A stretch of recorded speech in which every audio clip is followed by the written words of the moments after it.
All right, mic check. 1 2 1 2. Meet one-track Jack. He's a credit wrecker. He doesn't know that by focusing on one type of credit, he can hurt his credit. He doesn't know that by focusing on one type of credit, he can hurt his credit. All right, so we're on. Just wanted to actually go on the actual live stream itself just to see if we're on. Okay, looks like we're on. Okay, so doing a little bit of some editing right now, doing some thumbnails for this. Obviously, yeah, we're just starting a bit of a pre-show right now. So we're not officially starting to stream yet, but here I am. So, we're going to get this thing cracking. We're going to talk about Dana White attending the White House correspondent shooting. And he didn't seem to be very bothered by it. And we're going to talk about that.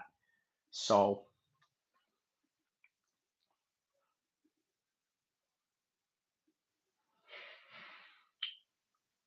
okay, we're going to talk about that in just a second. So, we're just starting off with the stream right now. We're going to wait for a few people to get in here, and then we're going to get this thing cracking.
What's going on, Marty? Shout out to you, my man. So we're gonna get this thing started in about 60 seconds, man. How you been, man? Let me know.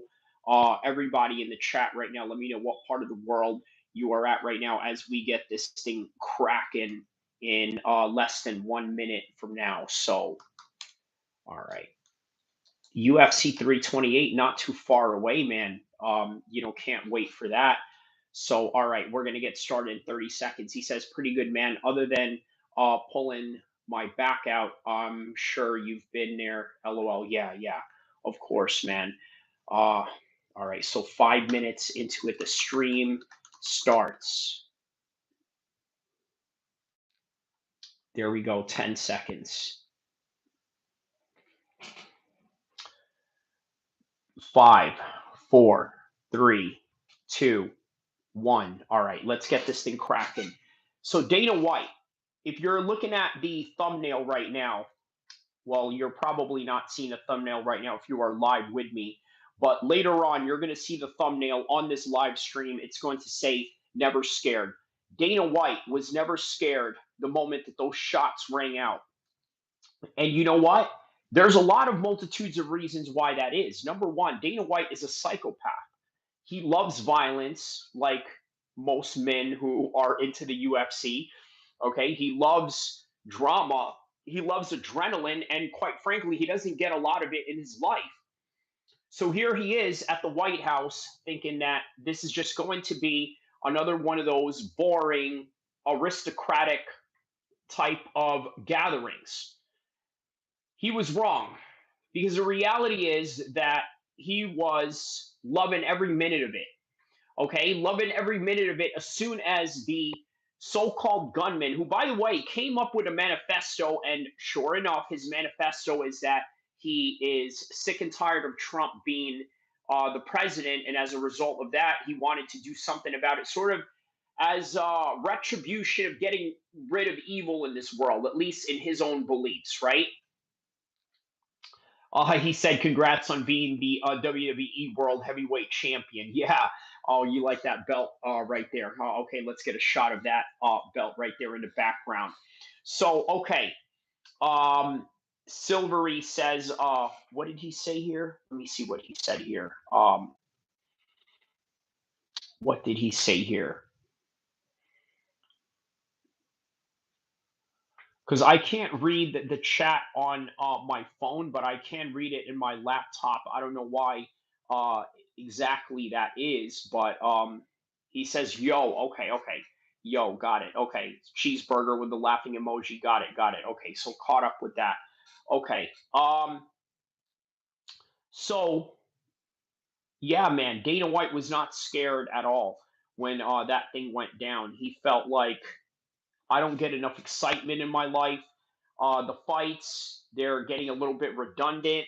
Um, he knows that he can't make the type of fights that he wanted, right? Especially at the White House. Remember when Ronda Rousey said something to the effect of, well, you know what? Even Dana White knows that this fight card sucks. Well, why does he think this fight card sucks? Probably because he had very little or no influence to making these fights in the way that he wanted to. I'm sure that a White House card you wanted to have Conor McGregor in it, but why can't you have Conor McGregor in it? Well, because Conor McGregor is a pay-per-view star.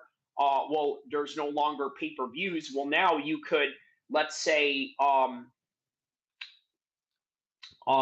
have even more commercials in Paramount because you know that's what's coming. Obviously, it's no longer pay per view, but if you're signing on to Paramount, you're signing on for commercial after commercial. When the fights aren't going on, you're going to have commercial after commercial, and it's just it's just a headache, man.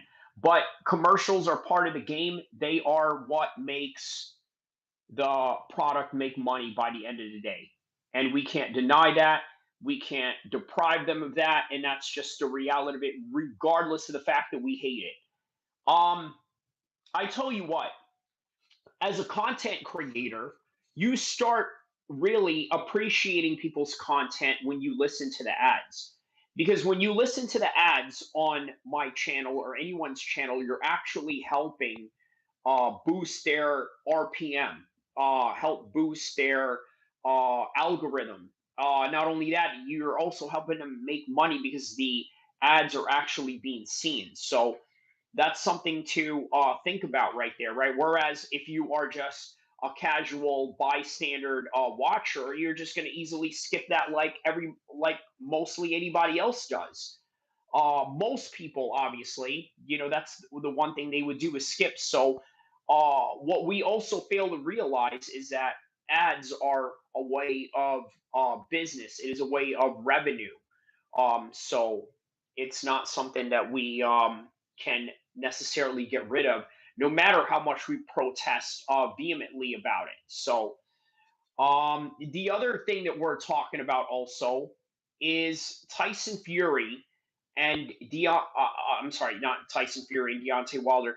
Tyson Fury and Anthony Joshua have been set and signed to fight each other in the future, according to Turkey El-Sheikh. But what does he mean by that? What does he mean by saying that the fight is already signed? Uh, it doesn't mean that they're going to fight each other next. That's what I know. Okay. Because they are already talking about having Tyson Fury fight Jarrell Miller first.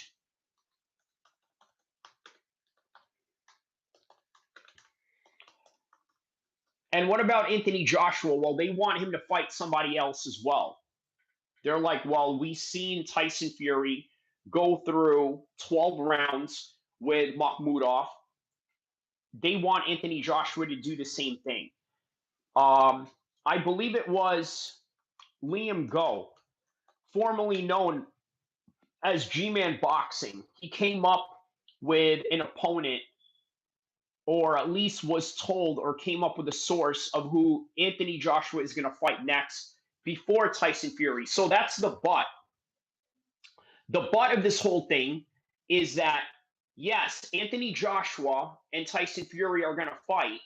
However, they got to fight somebody else first. They want a little bit of a tune up. They want a little bit of uh, an easing into fighting at the highest level type of competition. For Tyson Fury, that was Makhmudov. For Anthony Joshua, who is that? Who is the Makhmudov to Anthony Joshua in the way that Makhmudov was for Tyson Fury to get him those 12 rounds? Who is that? William Go is going to let us find out right now.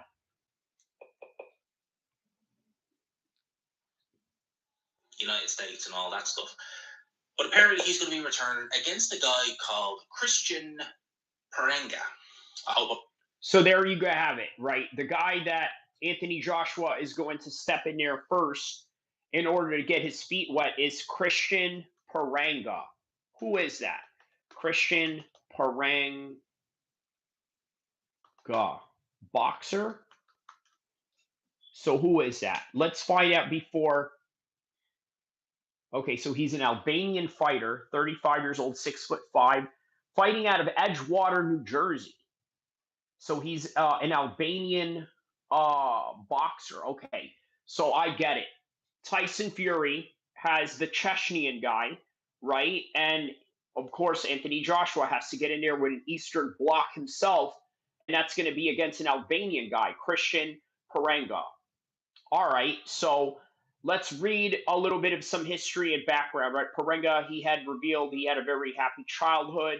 He learned how to drive a truck when he was 8 years old to help his father work in the mountains. Okay, he gained an interest in boxing after going to the gym to lose some weight. Okay, so very interesting story. That is very similar to David Benavidez, right? Was a former fat kid, decided that he was going to go in there and try his hand into boxing. Well, first, the journey was to get in there and lose weight. And next thing you know, it became very competitive for them. So here we go. So apparently, he only has one loss in his whole entire record, and that was on points back in 2017. So a relatively unknown fighter, right? You look at all the names that he's fought here in Wikipedia, they don't have a Wikipedia page at all, right? So these are just no name heavyweights that he's been fighting for a long time. Uh, and granted, there's a reason why Anthony Joshua would pick him, but let's hear what William Go had to say about this in the reason why Anthony Joshua is returning to this guy. I'm not mispronouncing that name, and this will be part of the Esports World Cup. The second best heavyweight in Albania. I'm assuming he's behind that 4-year-old guy, because this guy's 35 years old. 20-1, 20 knockouts, so a big puncher. He lost on points. This really isn't good. He lost on points nearly a decade ago in 2017 to a guy who had a record of 1-2. Giovanni Amaria. I think it's that guy's name. What a name. It sounds Italian as hell, and he's from the Netherlands, apparently. But he was born in Italy. 5'11", yeah, not ideal. 2-6 was his end record. This is who Anthony Joshua is making his return to the ring against. Let's talk about it. Obviously, before we talk. So, and put that in perspective, right? Anthony Joshua is taking on a guy that lost to a guy that ended his career at 2-6. I want you to put that in perspective, right? He ended his career at 2-6, and this is the guy who Anthony Joshua is going to face, right? That he lost to. He lost to a guy that was 2-6. The current record of Perenga right now is 20-1. So he's had 21 fights, one loss in total, and that is who Anthony Joshua is going to return to come back and fight against. So about it. You know, I got to address the elephant in the room. There's no hack. Changed a few things up. Today I did my first bit of, well, I guess mainstream work, and I'm still smiling about it. It's pretty crazy. Had a great time. I can't give you all the details just yet. I will eventually in due course once we get our dates, when it's going to go live and stuff like that. But haven't done it. It's a bit different than what you would expect. It's boxing related, but it's a bit different than what you would expect. But honestly, haven't done it. And obviously, it's me and Ade. amongst others. It's not just me and Ade, but I think you're gonna love it because it was so much fun filming. And having as much fun as we did and the debates we had, I actually think you guys are going to love it. I really do. And this isn't just me saying it. I really do think you guys are going to love this new series. So stay tuned. We'll all let you know the info on that. Let's talk about, and obviously I had to get rid of El-Kheer, which, why didn't I do it sooner? Because I'm really liking it. I know people have been saying, I'm really liking it. I'm not even going to lie. So let's talk about this. So Anthony Joshua was meant to return to the ring in March of this year. Whether he would or not, obviously, given what ended up transpiring in the Middle East, I should say, you wouldn't know if he would have actually had that fight or not. But nevertheless, he was meant to have a fight in March. That was completely derailed after the car crash he was in December. It was the end of December. In Nigeria, we all know what happened. RIP to Cena and Lats, and we didn't know if AJ would come back or not. He teased a couple of cryptic messages, him training, this, that, and the other. But then he was seen training again with Alexander Usyk. All right, so basically, yeah, Anthony Joshua is taking on Christian Perenga in order to get ready for Tyson Fury.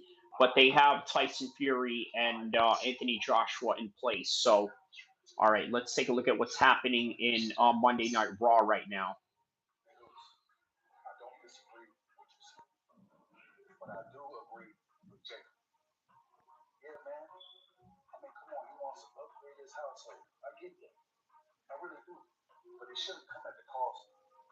All right, here we go, guys. Let's react to Monday Night Raw.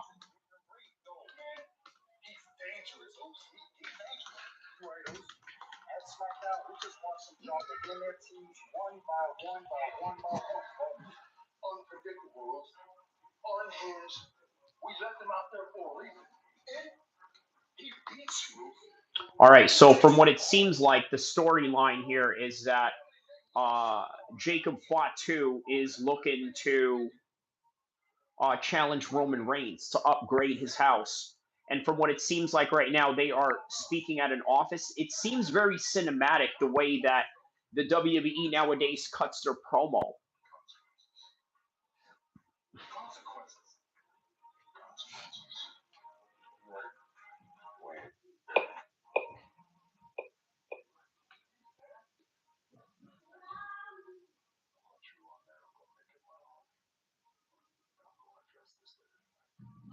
All right, so it looks like Roman Reigns is looking to address uh, Jacob Fatu later on tonight.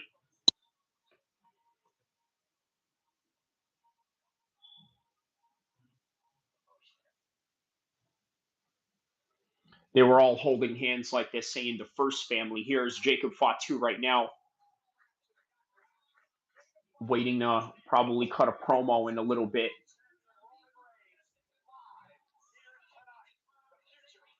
They got Eminem as the theme song for Monday Night Raw now. Oh man, they're in South Texas right now. That's where they're at. The countryside, Laredo, Texas.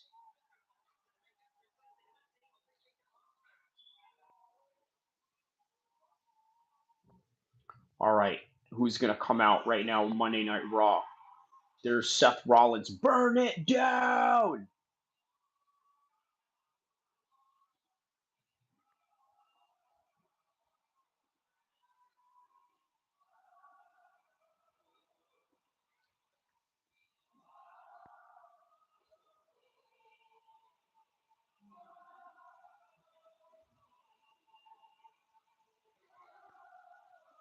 So the crowd singing along to Seth Rollins' song right now.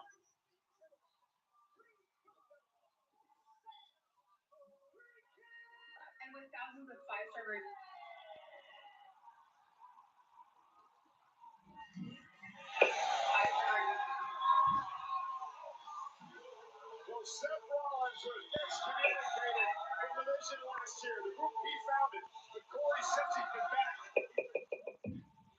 All right, so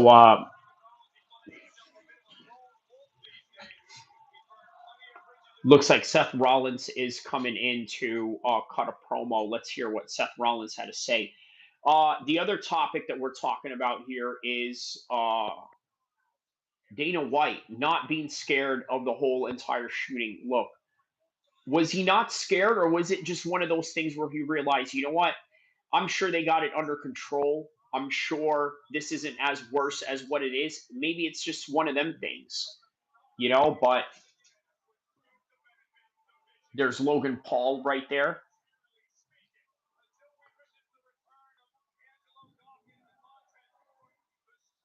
Yeah, so it looks like the Street Profits and Logan Paul and Austin are having a little bit of beef. Edgar Hernandez says the God of Abraham, Isaac, and Jacob is not the same of Islam and Muhammad. I mean, are we going to get into religious debates tonight? I mean, is that what we're on tonight or what? All right, let's hear what Seth Rollins has to say here. By the way, my first time, really covering Monday Night Raw.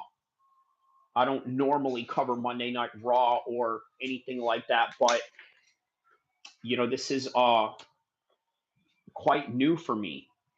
To just cover Monday Night Raw on a random, event. Just yeah, this Monday Night Raw, the Monday Night Raw 1 week removed from WrestleMania, not the post WrestleMania Monday Night Raw, but the Monday Night Raw 1 week after WrestleMania, and that's what we're watching and reacting to right now.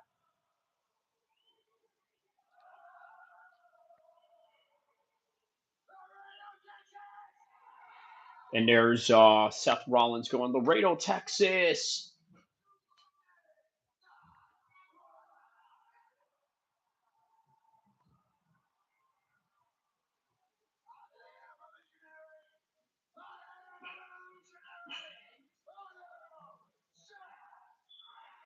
Seth freaking Rollins.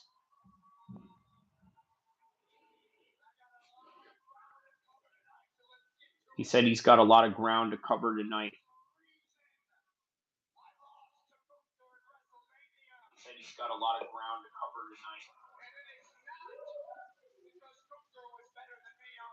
He said it's not because Gunther was better than me that night.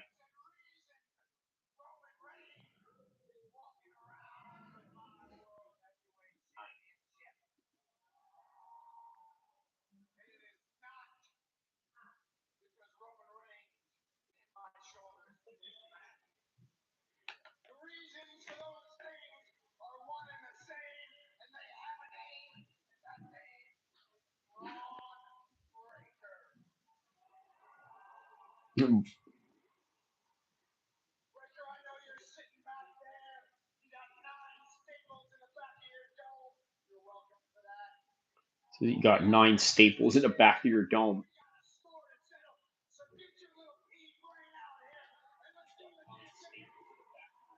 He's saying, he's telling that Braun Breaker guy to come out.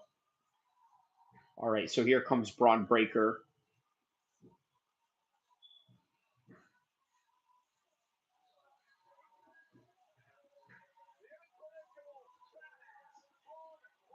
Braun Breaker, what a name. So this is what we got right now. We got Braun Breaker, the Vision, from Paul Heyman. There's Paul Heyman right there. The longtime manager of Brock Lesnar.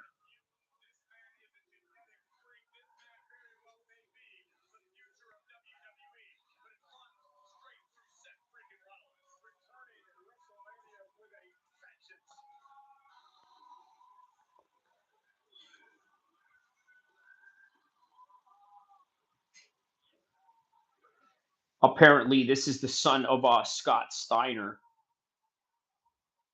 He kind of resembles him in a way. He resembles, no, not Scott Steiner, Rick Steiner. But he resembles both Rick and Scott Steiner, really.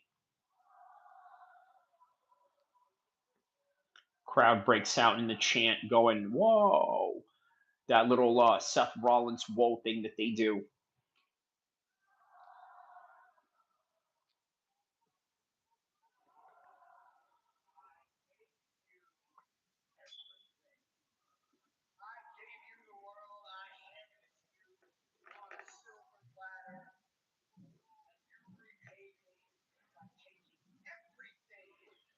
He said, I gave you the world in a silver platter, and he said, you're the reason why I had to forfeit the world championship. Is that right? So he's the reason why Seth Rollins had to forfeit the world championship, huh?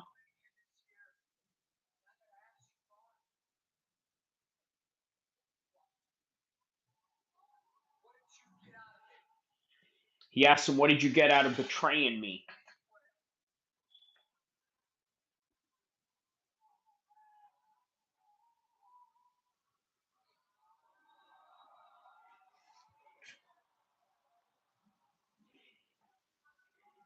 There's Paul Heyman.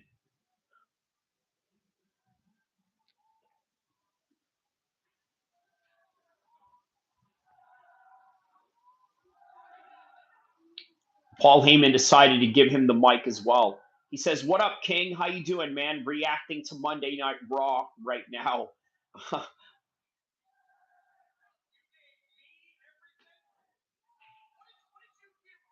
Braun Breaker's like, you gave me everything? What did you give me, fool?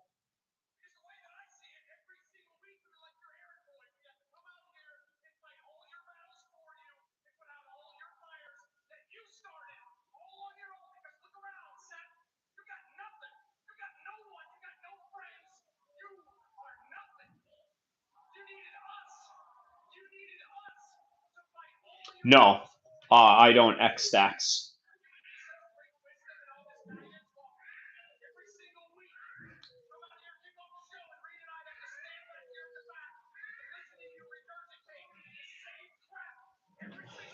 Braun Breaker is like, we gotta listen to hear you regurgitate the same crap every single week.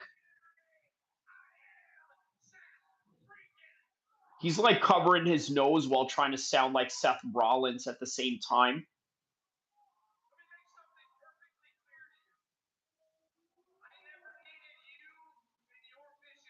He said, I never needed you or your vision. He says, I may get assigned by Pereira, will be a legend forever. Facts, man. Listen, Pereira has done so much in the game right now that any paraphernalia or merchandise from him is going to, sell out fast, guaranteed. No doubt about it.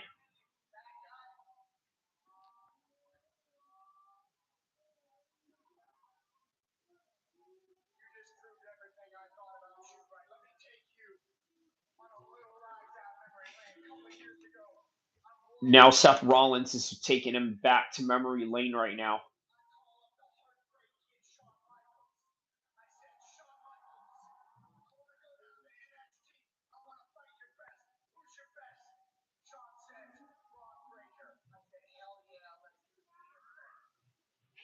He said Shawn Michaels wanted him to fight the best guy that you could find at NXT, and they told him you should go fight Braun Breaker.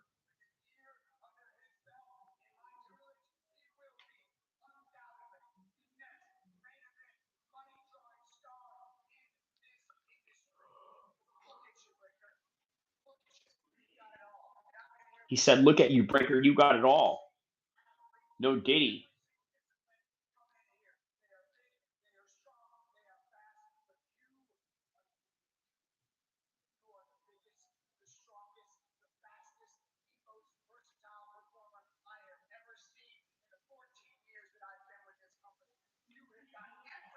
He says, "You're the most versatile athlete that I've ever seen in this company." He was talking about Braun Breaker.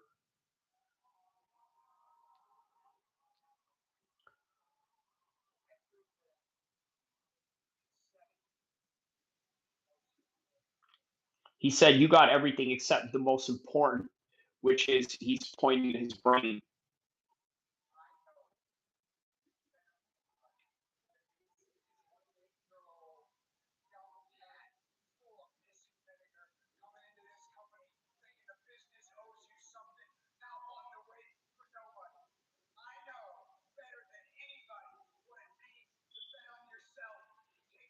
He says he knows what it's like to bet on myself and to take chances, Seth Rollins said.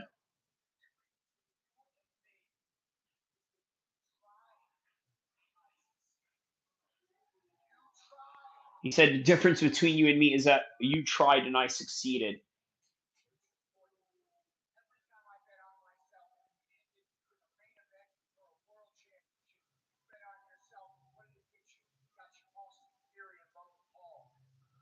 He said you tried to bet on yourself. What did you get? You got Austin Theory and Logan Paul. Well, let me get something real quick.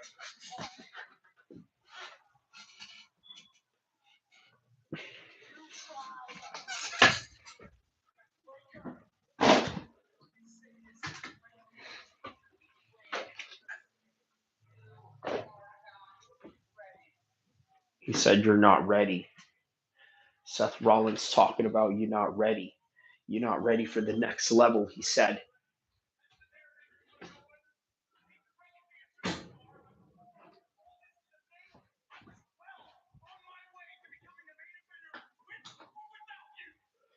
He says, with or without you, I was going to be a main eventer anyway.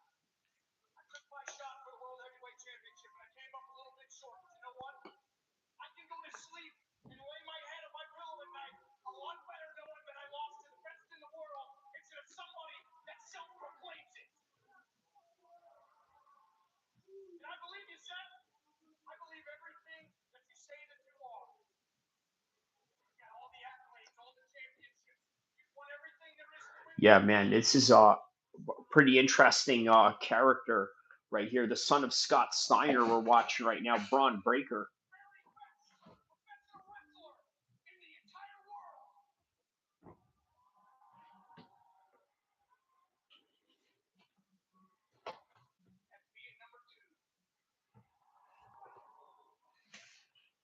He says he's the best at being number two to Seth Rollins. Straight dissing Seth Rollins.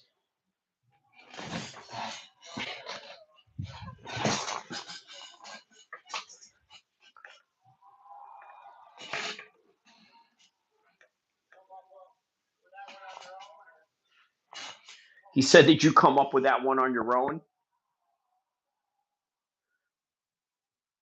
Or did you call Big Papa Paul to hook you up?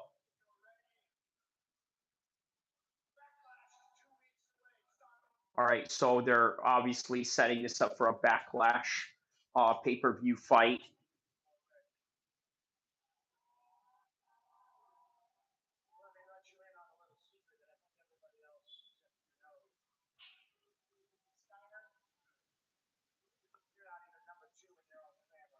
He said, Steiner, you're not even number two in your own family.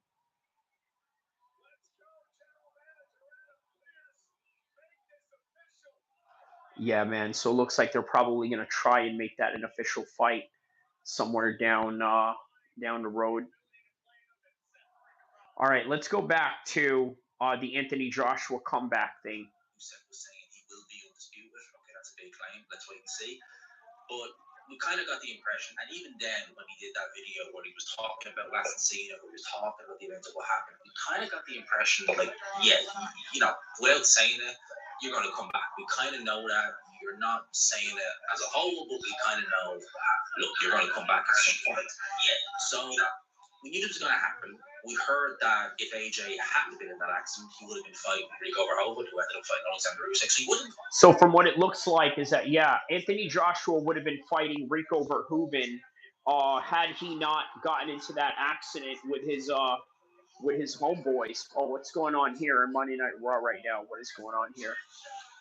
Oh, okay. Little backstage fight they got going on right now. A little backstage incident they got going on.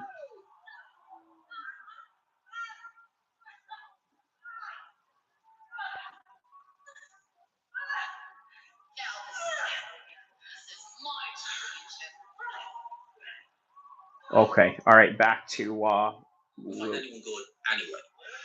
We're hearing, and I'll do that in a separate video, that the Tyson Fury fight is now signed. It's a done deal. That's it. Slam dunk for the end of this year.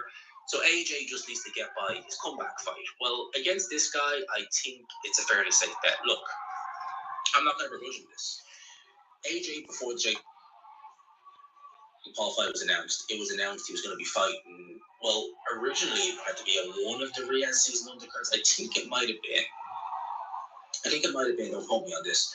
On the undercard of a New Age, which was happening just after Christmas or just before that. It might have been on the Benavidez versus Yard card. So he's going to be on one of those shows in an 8-rounder against, I think people were saying it was going to be Guido Vianello. It was going to be someone low ranked. It wasn't going to be a danger. It wasn't going to be a risky fight because I think, truth be told, I think the Saudis have learned their lesson on having, fairly 50-50 fights. When you have a fight you want to make, things can go wrong. So he fought Jake Paul, knew he was going to win, won, made the bag, all that good stuff. And then we were told, look, it wouldn't be, a big type of name or something like that. And, well, as it transpires, it isn't a big name. Listen, people are going to criticize. All right. So from what it seems is that they are, quite adamant in letting you know, like, hey, you know what? We know that this is going to be an easy fight for Anthony Joshua, and that's exactly what we want. We want to have an easy fight for this reason alone, and they're not making any yeah, they're not making any mince bones about it. I mean, they are being as honest and as transparent as possible on that fact.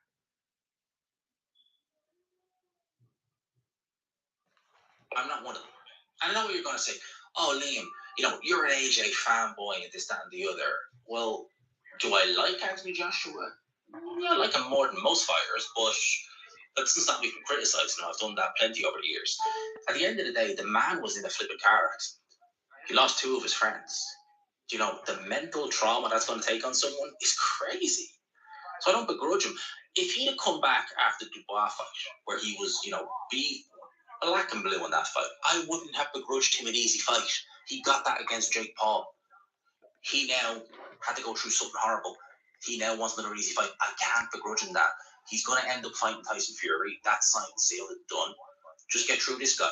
I know you're going to say 20-1 with 20 knockouts. Sounds like he's a big puncher. People, this guy's record is beyond awful. I mean, Joey DeWaco, I recognize him. He was durable and tricky back in the day. It's not back in the day anymore. I mean, yikes. Who else is on here? Deshaun Webster. That name rings a bell. I don't know why. But after that, I mean, this guy's record is absolutely diabolical. He's fought a few fights in Germany. Actually, the fight he fought in the Netherlands is the one he lost. Then he went to Canada, has been fighting out of there, had a fight in Colombia. And since then, he's been fighting in the States. But again, and he's been weighing in the 260s. What did he turn pro at? 230? Okay, so fair enough. He turned pro at 238. Yeah, this guy doesn't look any great shapes whatsoever. I mean, his amateur record is even listed on BoxRec, so that says he wasn't even a high-level amateur. So this guy is, he has the record of a decent fighter, but look, Ben Whitaker has fought guys with the record of a decent fighter. Anthony Yarde has fought guys with the record of a decent fighter. They haven't been. Far from it. So this is what they're doing. This is just a surefire, get a run out, get a knockout, get confidence, and then fight Tyson Fury. I can't hate on this. People, to be honest with you, if Fury had come back against this guy, I wouldn't have hated on it. Look, he's coming back off inactivity, Fury. I wouldn't have hated on it. He's come back after a devastating knockout, fighting a YouTuber, a car accident where he lost 2 of his friends. I can't hate on this. I genuinely can't. So AJ come back against this guy. Let's see what he has left in the tank. It's more so that we can gauge what AJ has left in the tank as opposed to anything else. I'm gonna have to agree. I'm gonna have to agree on that one, right? Like, I can't really hate on it. I can't really hate on this type of fight because it is a comeback fight that he needs, but at the same time, like, isn't the Anthony Joshua fight already a comeback to a certain degree? But I don't know, man. All right, let's go back to this one. Because, truth be told, we don't know. We didn't know going to the Jake Paul fight. Jake Paul ran, didn't tell us that much. And then he has the car crash, so you're thinking, holy crap, what does he actually have left? We don't know. So this will tell us everything we need to know, hopefully anyway. And look, let's wait and see. So, look, I'm not going to hate on AJ for this. Is this guy any good? I mean, he's the second best heavyweight in Albania. Tyson Fury fought the second best cruiserweight in Albania in his comeback fight after the PED issues. So what do you want to say on that? You know, if it's fine for Tyson Fury to come back after, you know, 2.5 years out of the ring, losing all that weight, when you're still quite young, to fight the second best cruiserweight in Albania, then AJ, at 36, 37 years old, coming back with devastating knockout defeat, a win over a YouTuber, and a car crash where you lost 2 of your friends. I'm sorry, this is okay. I ain't hating on it. Let me know what you think in the comment section below. Are you annoyed, disappointed? Did you think, all right, it will be someone better? I mean, what's he ranked in box rank? Just type it in. 30, yeah, okay, so 32nd in the world. All right, so honestly, I'm not hating on the fight either, but I don't know, man. I'm under the UFC model of like, you know what, just get in there, fight him. Let's find out if you really are the best or not. You know, because you're either good at this or you're not, or you can either beat this guy or you can't. I don't know what one confidence win is really going to do for you. I mean, will it make the fight better? I guess.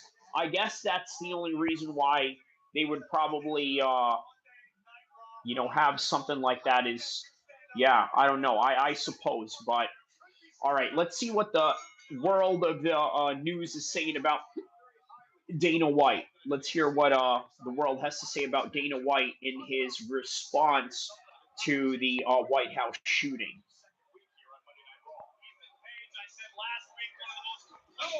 He says, do you guys have a lot of halal options where you are in California? We got a lot of halal restaurants, so yeah, I would say there's always that. There's always you know, heavily available halal restaurants or halal meat shops. So he says here in Sugarland, suburbs of Houston, got some decent halal food. Is that what they call Houston, Sugarland? Or is that a nickname that you sort of coined yourself? Let me know.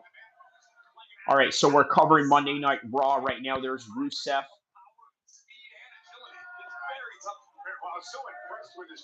Wow, man, I didn't think I would ever see Rusev in the WWE again, but didn't he wrestle with a different name? I mean, I suppose you would have to wrestle with a different name, being that Rusev is a name and a likeness that the WWE owns. He was wrestling under his real name in AEW, from what I understand.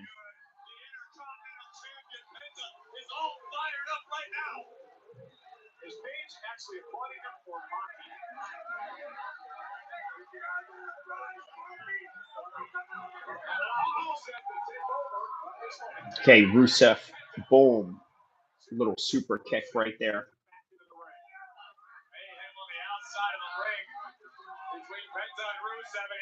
Yeah, the suburbs of Houston. This, how far are you from Laredo, Ali Khan? Let me know how far you are from Laredo.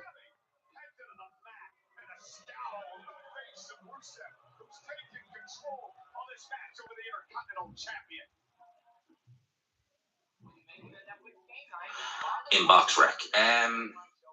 Riyad Mahrez, Kubrat Pulev ahead of him, wouldn't hate it on them.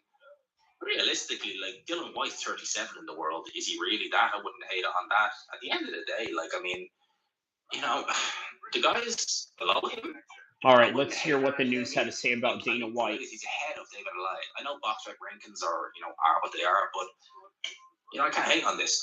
Let me know. But all right, so 4 or 5 hours from you. Okay, yeah, that is where the WBE is at tonight. Let's hear what Dana White had to say here. Inside, they started up. All of a sudden, it just started getting noisy. Tables getting flipped over, guys running in with guns, and they were screaming, "Get down!" I didn't get down. It was awesome. I literally took every minute of it in, and it was pretty crazy, unique experience. So you were on the aisle. What exactly? I was sitting. We were sitting right in front of the table. Okay. Right in front of where the president was. Yeah. So what exactly happened? So someone got tackled or like what? Nobody got tackled, but guys came in looking for shooters. They came toward our table. I thought the shooter was over by us or something. Inside, they started up. All of a sudden, it just started getting noisy. Tables getting flipped over, guys running in with guns, and they were. Ali Khan says, but I travel and work in Cerritos, which is JS, close to Anaheim. Okay. Laredo is 3 to 5 hours away, so I travel OC as well for work. Okay. Yeah. How about that video right there with Dana White and the homie right there, just taking a picture with him in the middle of it, right? He probably knew that particular picture is going to be worth something somewhere down the road, right? You took a picture with Dana White after this historic incident, right? Um, I mean, it wasn't so historic to the point where somebody, ended up getting unalived. So that's one thing. He says, I wish Eddie Hearn boxes Dana. I heard something, and you never know how real some of these news articles are, or these social media pages, or these social media posts that you see. But they said that they are working on it right now, and they're looking for a date somewhere in August 22nd for Eddie Hearn versus Dana White. Now I don't know how real that is, but let me know. He says Dana White has an ego. I mean, doesn't every promoter have an ego? Wouldn't you say Eddie Hearn has an ego? Vince McMahon has an ego. Darren Till said it best. Okay, and I think that is in context of what you're talking about when Darren Till said that Dana White has an ego. That is in context of his Ariel Helwani interview, where was it his Ariel Helwani interview? Yeah, yeah, it was his Ariel Helwani interview regarding Tom Aspinall and his business dealings with Eddie Hearn. He said that's not a good idea to align yourself with Eddie Hearn in the middle of them having beef, because he will only make you pay for it. So that's what I think Darren Till was referencing when he said that Dana White has an ego. Let me know if you saw that same interview as well, or if we're on the same vibe. Let me know. All right, very good. All right, still this matchup going on right now with Rusev and some luchador. He's trying to monopolize boxing as well. Indeed, man. That is who these guys are. They are natural born winners. Whenever you're dealing with natural born winners, their whole entire prerogative is to dominate. Dana White is no exception to that reality. He's there to dominate, and he's there to rule over as many organizations, fighters, as much as he can, right? Especially within his realm of mixed martial arts, and now his realm of boxing. That's what they want to do.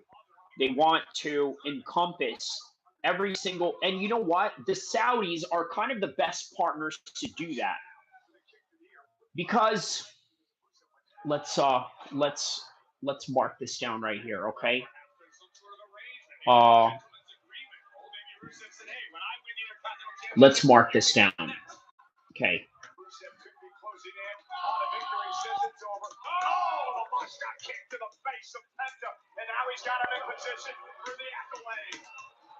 Okay, so and let's add WWE into that as well. WWE into that equation, okay? So why do the Saudis want to buy the WWE and the UFC? It's quite simple, okay? They want to buy a piece of American culture. Pro wrestling is already a part of American culture. If you watch the Hulk Hogan Netflix series, the 4-part series, it really encompasses that reality. During the time of when Hulk Hogan took on Iron Sheik for the world title, his very first major world title win. Okay, it was against an Iranian, and being that he was a representative of America during the time of an Iranian hostage crisis, it made Hulk Hogan part of American history. Okay, along with his legendary career. So that is what the Saudis want to buy. Because remember, in the Middle East, as much as people in the West have gained so much memories and so much nostalgia from the world of wrestling, so too did people in the Middle East. And it just so happens the people that also shared those memories and nostalgia of the WWE, okay, happen to be super billionaires, if not trillionaires, that could buy the company, with no issues whatsoever. Um, the other reason why they want to buy it is because you have to understand it's an economic strategy. They know and have been very public about it that oil is very much limited. And as a result of that limitation of oil, they want to expand in other economic ventures. Patty Brady says Tony Ferguson to win the UFC championship soon. I mean, wow, that's a very random statement to make right there. And a very statement, in my opinion, obviously, a very untrue statement, I'm sure, in the minds of many people and their own assessments towards anybody that knows enough about combat sports. But yeah, so moving on, right? The reason why they want to buy the UFC because they know that the UFC has the same type of prerogative they do, which is what? To dominate, to monopolize, to take over every single piece of talent, every single piece of business venture within this world of combat sports and sports entertainment. So, this also creates a lot of influence because remember, you can have all the oil money in the world, you can have all the leverages in terms of how that oil or how that power and presence in the Middle East can get you far. But if you own a piece of American nostalgia, there's a certain level of influence and lobby that you can hold in the United States as well as media narrative leverages.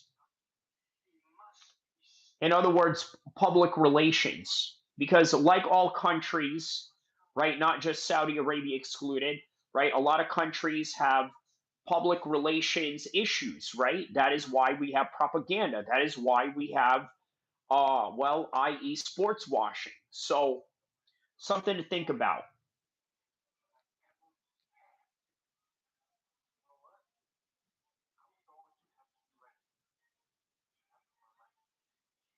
What is this? They got some luchadors right now. El Grande Americano, El Grande Americano, some gringo with a luchador mask.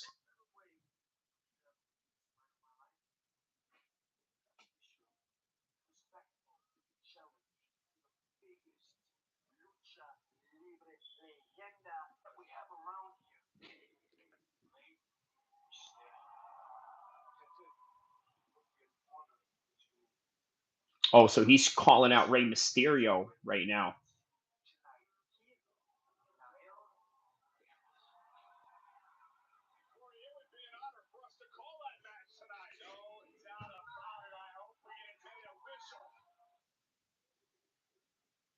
All right, so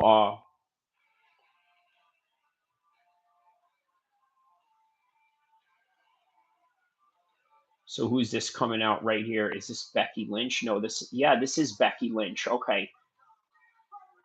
So it looks like Becky Lynch is coming out right now. Yeah. Fun fact about Becky Lynch, she did train with Conor McGregor at the SBG Ireland gym.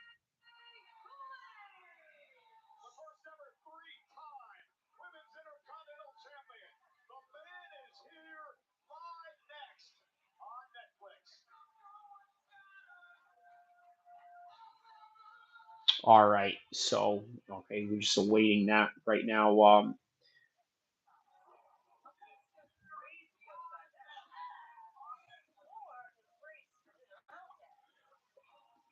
Okay, let's see here. All right, more about Dana White here.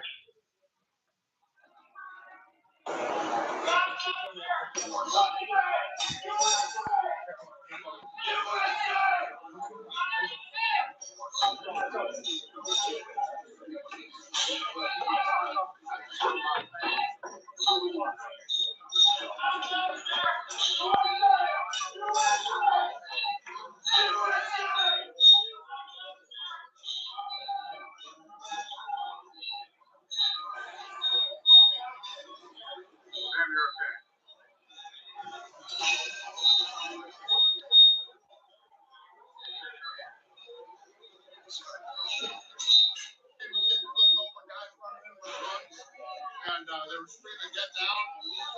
I didn't get down. It was awesome. I literally took every minute of it in, and it was pretty crazy, unique experience. So you were on the aisle. What exactly did you see? We were sitting.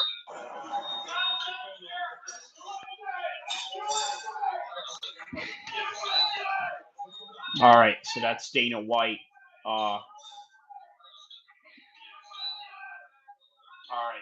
All right. So it seems Ariel Hawani rips Dana White's absurd reaction to the suicide. Oh boy, here we go, man.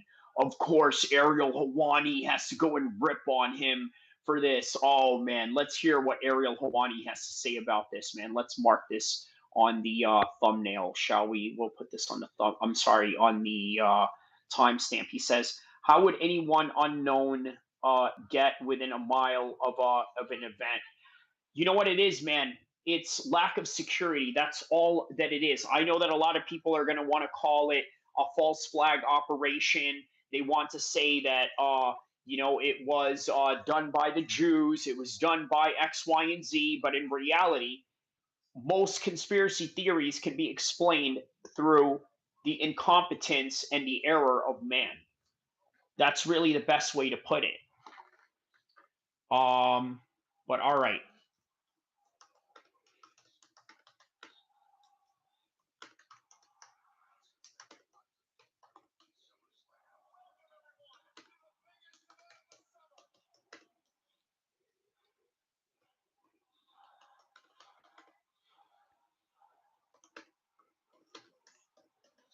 Okay, so here we go. All right, I marked that down in the thumbnail right now, or I'm sorry, the timestamp, not thumbnail. But all right, let's go and let's go to Ariel Hawani. See what Ariel Hawani had to say about this. Okay, so let me preface this a little bit.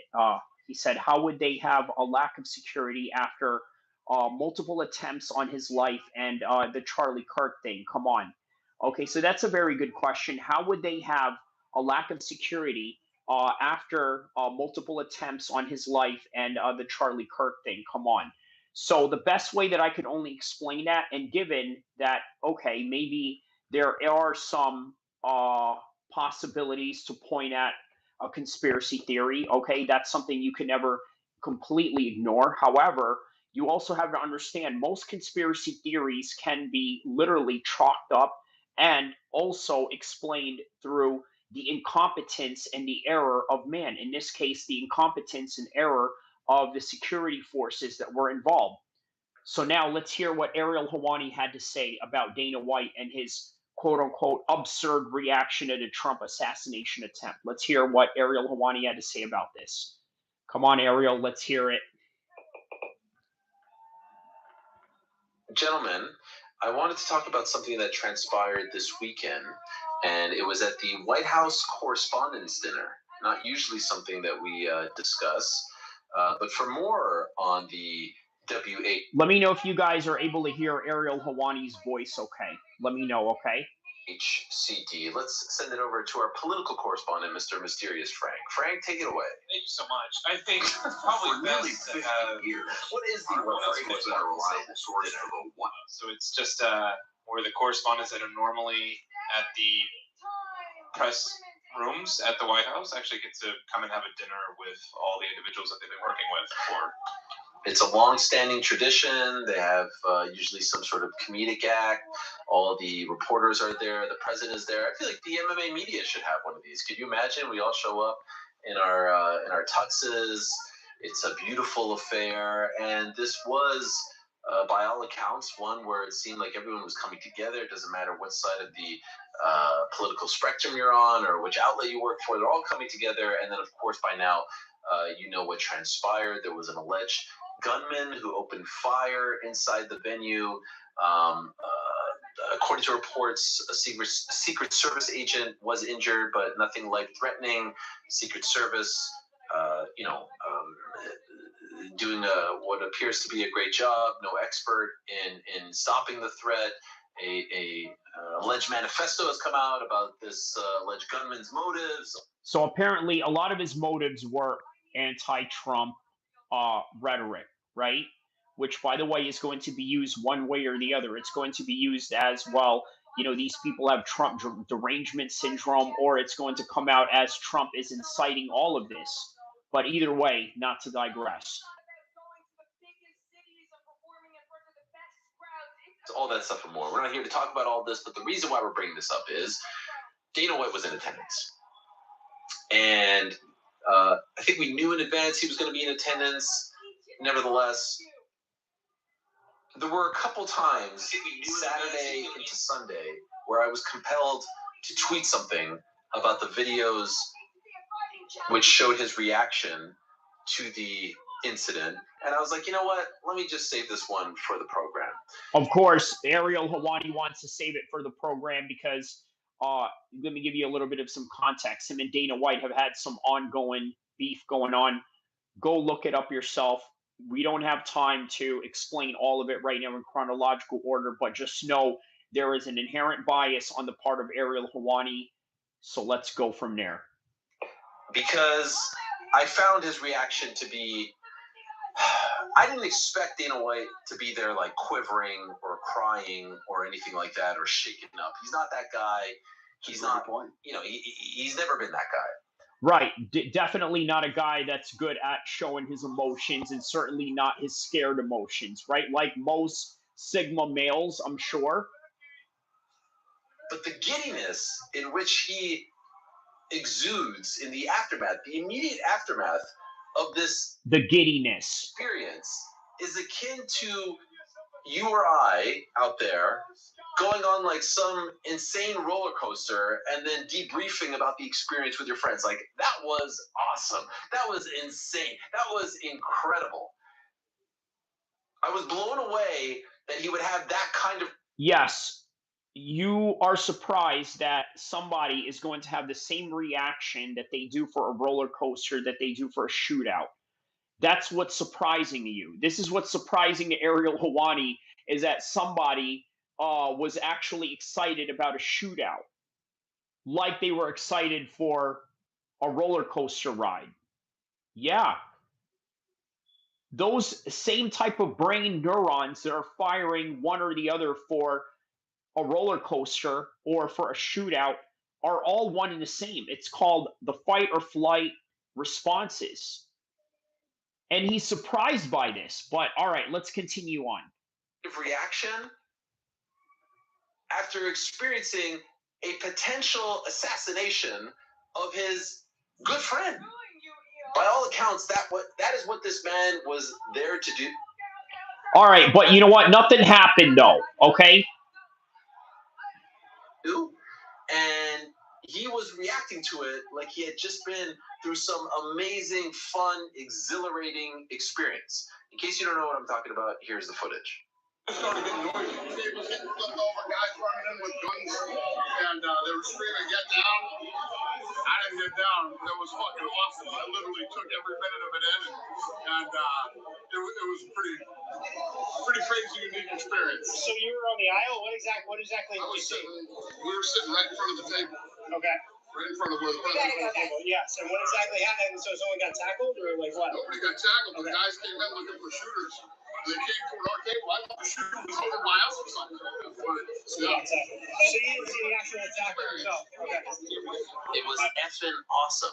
I mean, if you didn't know any better, You would have thought that he had just been through some, like I said, some amazing roller coaster, a water slide. I was just on vacation with my kids. They had these crazy water slides.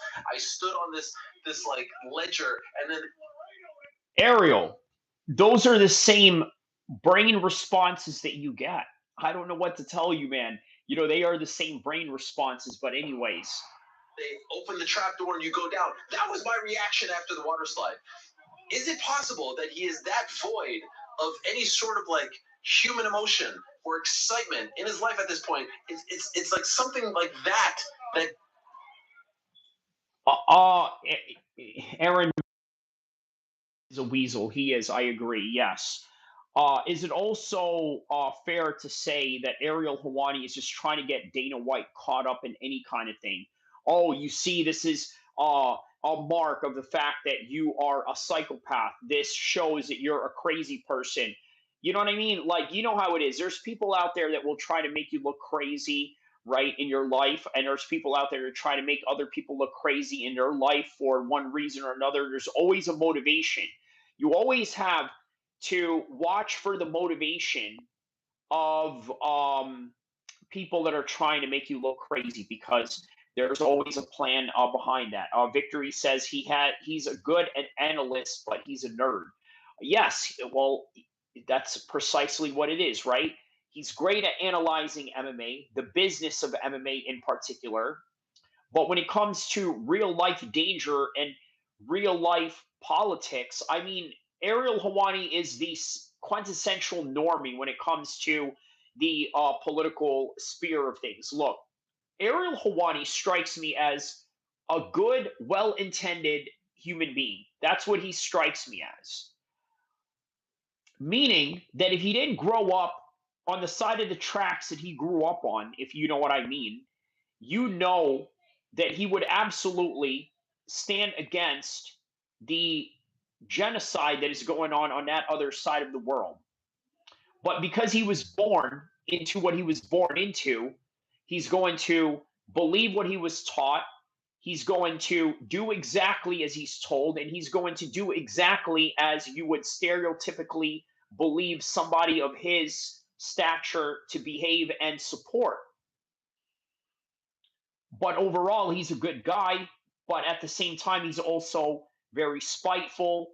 And with that spite comes long term venom for a person. Because you got to remember, in that 2016 event of UFC 199, when Ariel Hawani got kicked out, he really took it personal that Dana White tried to affect his career.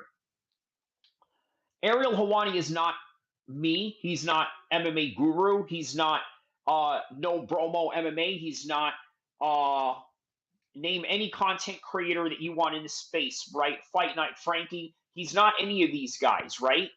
He relies on his relationship with the fighters and relies on his relationship with having fighters on his show. But at the same time, he also relies on being at the events, at least at the time. Now, not so much. But now he does not only covers the UFC in his studio, but while he covers UFC in his studio and bringing UFC fighters in his studio, he's also being invited to other events outside of the UFC, such as Netflix MMA with Jake Paul and MVP, other MVP boxing cards, Ring Magazine boxing cards. He gets invited into all of them. So once again, it's still in the same line of trajectory that makes the money for Ariel Hawani in his overall career. It is predicated on people interest. It is predicated on being able to have relationships with the Saudis, have relationships with other boxing promotions, right? But overall, Dana White vehemently tried to affect that. So you got to understand the hatred and motivation that Ariel Hawani has as you are listening to this right now. Gets that type of reaction out of him. I was blown away.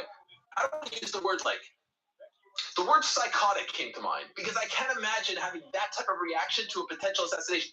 A guy that's from the fight world, psychotic. What a surprise, right?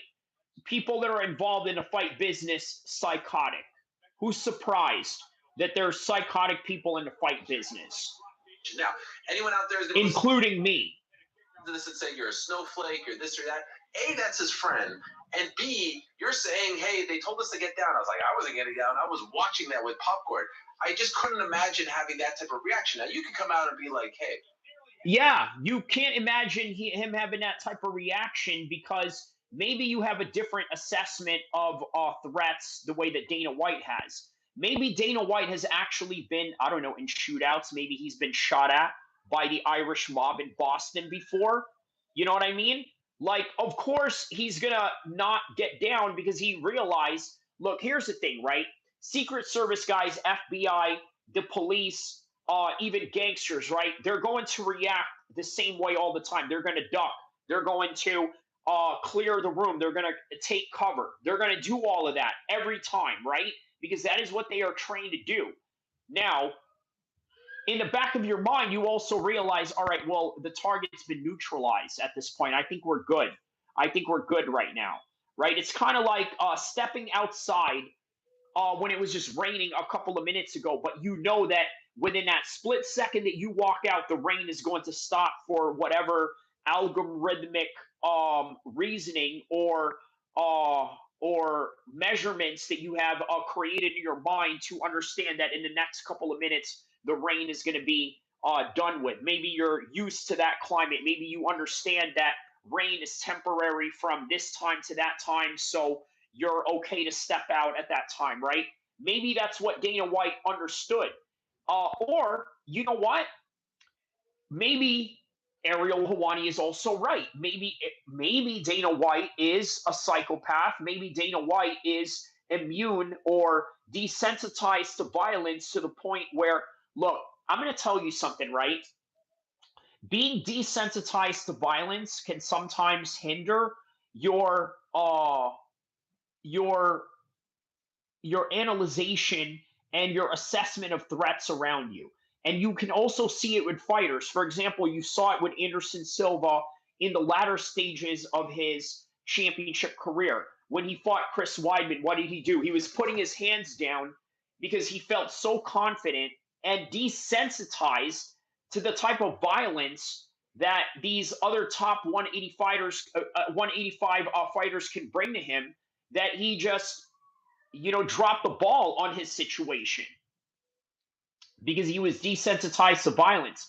I've seen that with cops who have been in plenty of shootouts, and all of a sudden they just let their guard down one time, and the rest is history. But yeah,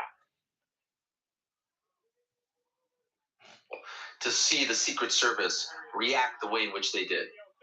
It was amazing to see this thing that we talk about in reacted the way that they did. You mean do what they are trained to do? Person, to see them come together, protect the president, protect the first lady, protect all of us, take down the threat. It was unbelievable. As quickly as it happened, it was over. To see those brave men and women put their bodies on the line for us was an incredible thing to witness. I wish it never happened. I hope everyone's okay, that type of thing. But to have that smirk on your face, did you guys see this video beforehand? And did anyone else have a different reaction? I was like, I can't believe that this is the reaction to a potential assassination attempt. It never came to that, thankfully. And God bless those Secret Service agents who put their bodies on the line to protect everyone at the venue. But golly, I've never seen it. You saw other clips. USA Today was talking to Stephen A. They were talking to all the other luminaries. And they were all like, yeah, I'm okay. That was wild. God bless America. Dana White was like, golly, where can I get more of that? Sign me up for more of that. If you didn't see Ariel while he was saying that, sign me up for more of that. Like, we're kind of hinting at the fact that it was a metaphorical heroin of some sort, right? That Dana White was experiencing when that was happening. But ultimately, that's what it is.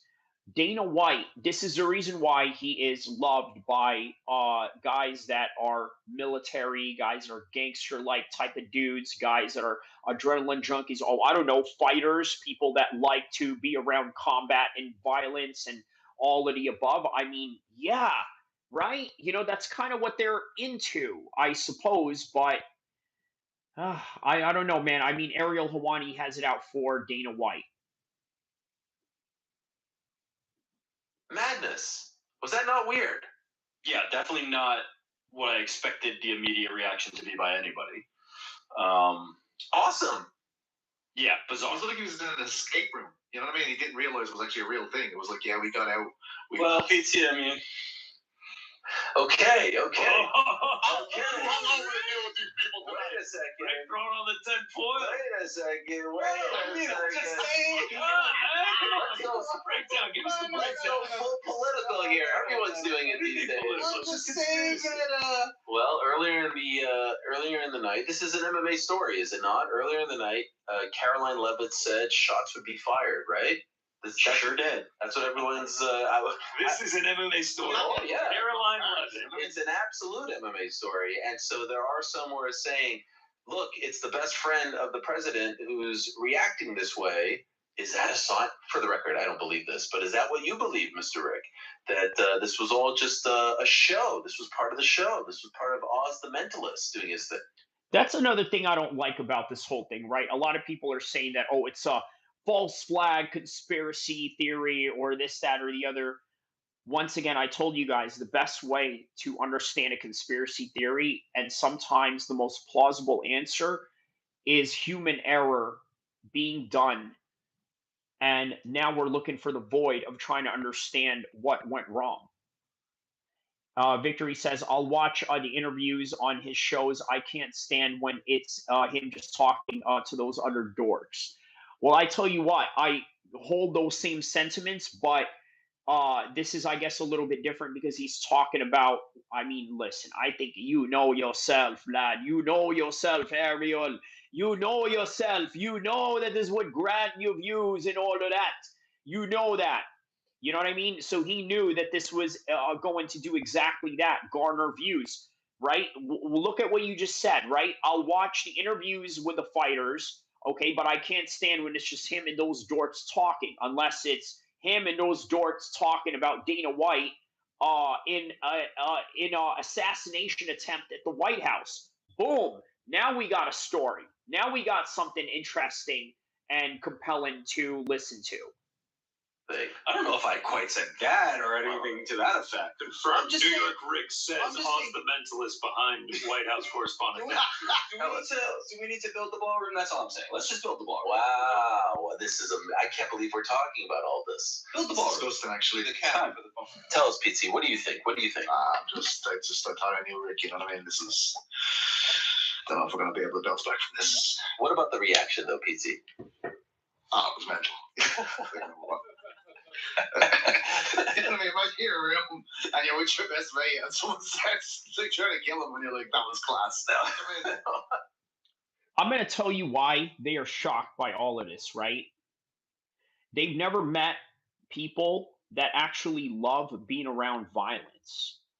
And that's crazy to say because when you look at all four of these dudes, okay, these are all MMA people. Okay, do you know what it means when you are an MMA person, when you are an MMA personality, when you are an MMA journalist? Do you know what any of these means? It means that you cover some of the most violent human beings on the planet Earth. Okay, but you also got to understand that these are controlled violence. These are the safe form of violence. Okay, because there's a difference between potential danger and violence. Potential danger is something that could happen to you in combat sports. Potential danger is something that could happen to you in playing football, even tennis. You could get hit with a tennis ball running at 100 miles an hour to your face, and next thing you know, you could have your eyes get popped out, right? Like Michael Bisping getting kicked by Vitor Belfort. This can absolutely happen to you. This can absolutely be a reality. Okay? So these are potential dangers. Combat sports has potential danger. All sports have potential danger. Riding a car has potential danger. But what about violence? So, like most people, I don't think that they've really been around real violence.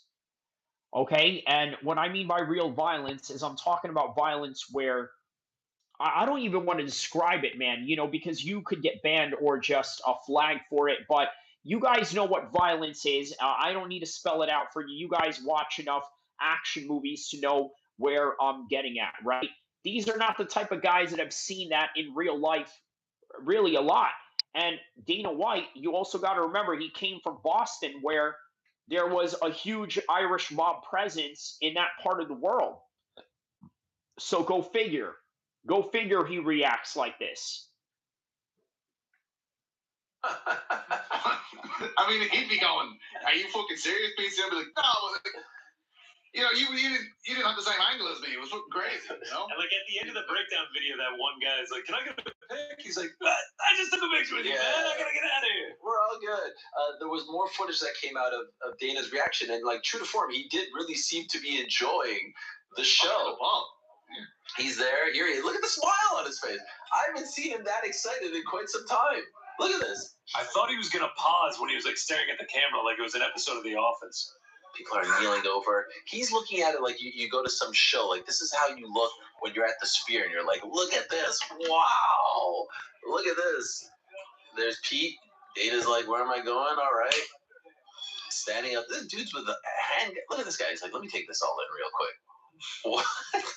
Maybe he's just like had such an extravagant life that he needs shit like this to happen to feel alive. That's what Ariel was like a brand. Like, he's Bingo! Bingo! Bing, bing, bing, bing, bing, bing, bing, bing. Yes, yes. Pizza Carroll hit that in the nail right there. Those are facts right there that he just mentioned right there. Those are facts. He said that maybe he's just living such an extraordinary life that all of this is boring to him now. Okay? He's right. He's absolutely right. He's absolutely right about this. All right, so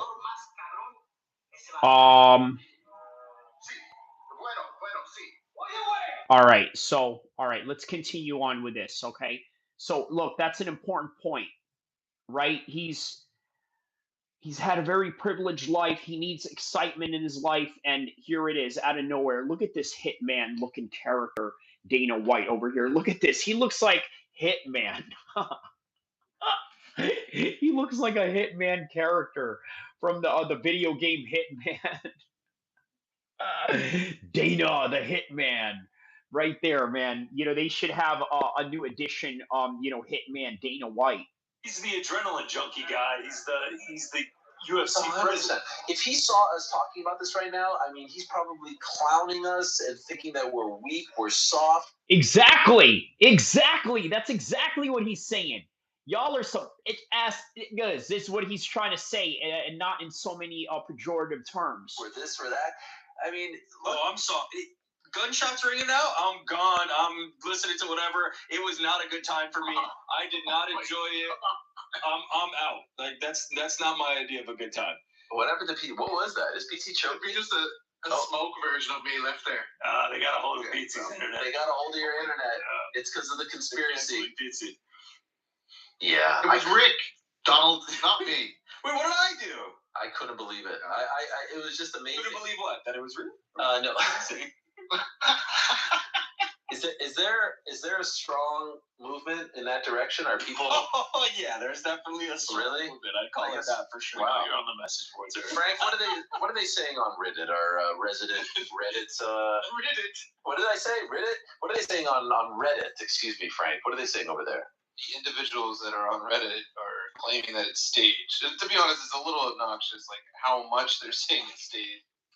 All right. So the best way to describe this, guys, is that we all have different life experiences. Okay, to the point where it's like not even believable what they're saying. I will admit, when they were like, the best way to really put a nail to this, okay, and to put a ribbon on it, is that we all have different life experiences, okay? We all have different reactions. We all look at things in a different light. We all look at things in a different matter. We all have different triggering points. That is all that it really comes down to. Dana White just happens to be a little bit more psychotic and a little bit more dangerous than the rest of you. I don't know what to really tell you. I mean, he loved it. A lot of you would not have loved it, and that's okay. But guess what? I would have loved it too.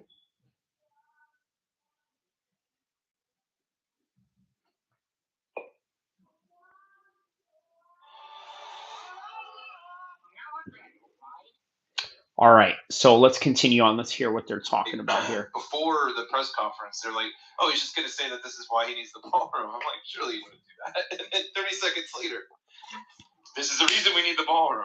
Why do we need the ballroom? What is the reason they need the ballroom? It literally the whole event. Question in court recently as to whether or not he can legally build the ballroom, and he's like, "Well, I need it. There could be an attack on my life, a drone strike, this or that." And people are like, "I'm not really sure how those two things are related." And then now that this incident happened, he's like, "I told you they're related. Still don't see the connection." He was on 60 Minutes. Why would that not? Because he's holding it on the White House grounds. Yeah. Presumably, you can more securely lock that down. There is logic to that, right? Like the idea of instead of having this correspondence dinner or even any kind of gathering related to the presidential office, another option, you can do it here where it's most secure and lock it down. Say Build it. Build it. Should the president ever leave the White House grounds then? Oh, here he is. Uh-oh. Welcome back, Mr. Jordan. Jordan's back. You're right. Well, I hope personally hope he's president for life. I was going to say, yeah, let's not have him ever leave. Keep him there for a few more years. Jordan, your thoughts? Wow. Third term. Rick Let's go, says baby. third term. Jordan's got his Kamala 24 hat. He doesn't let that one go. Actually, I just changed from the Bernie Sanders hat.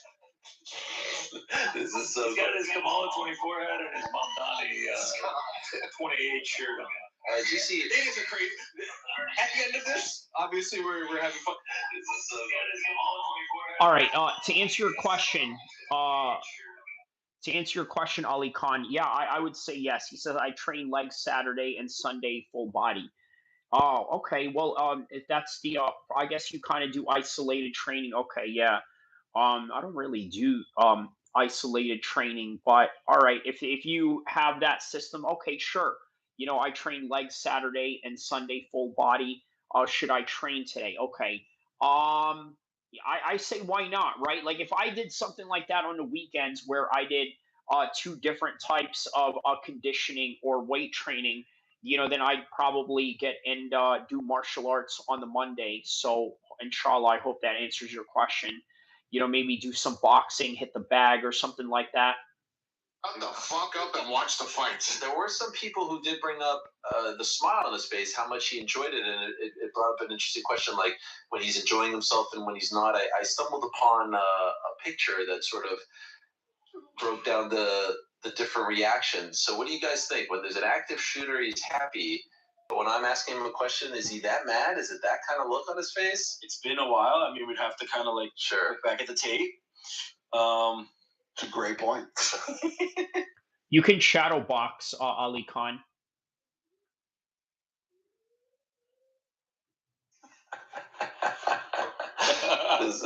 I'll tell you this: after you ask him a question, I wonder if he'd be like, "That was amazing! It was incredible!" I don't know. I wonder if he would have that reaction. It was effing awesome.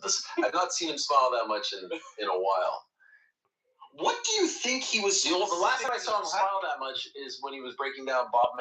Mark, to answer your question, I train about maybe 4 to 5 times a week, and then do I incorporate weights? Mostly on my conditioning. Like when I do circuits and stuff like that, that's usually when I do incorporate weights. That's where I do the sled pushes, the one arm 100-pound snatches, the Olympic lifts, stuff like that. The barbell push from the ground, really helps with wrestling. He says he hates Ariel. Yeah. Dana White definitely hates Ariel.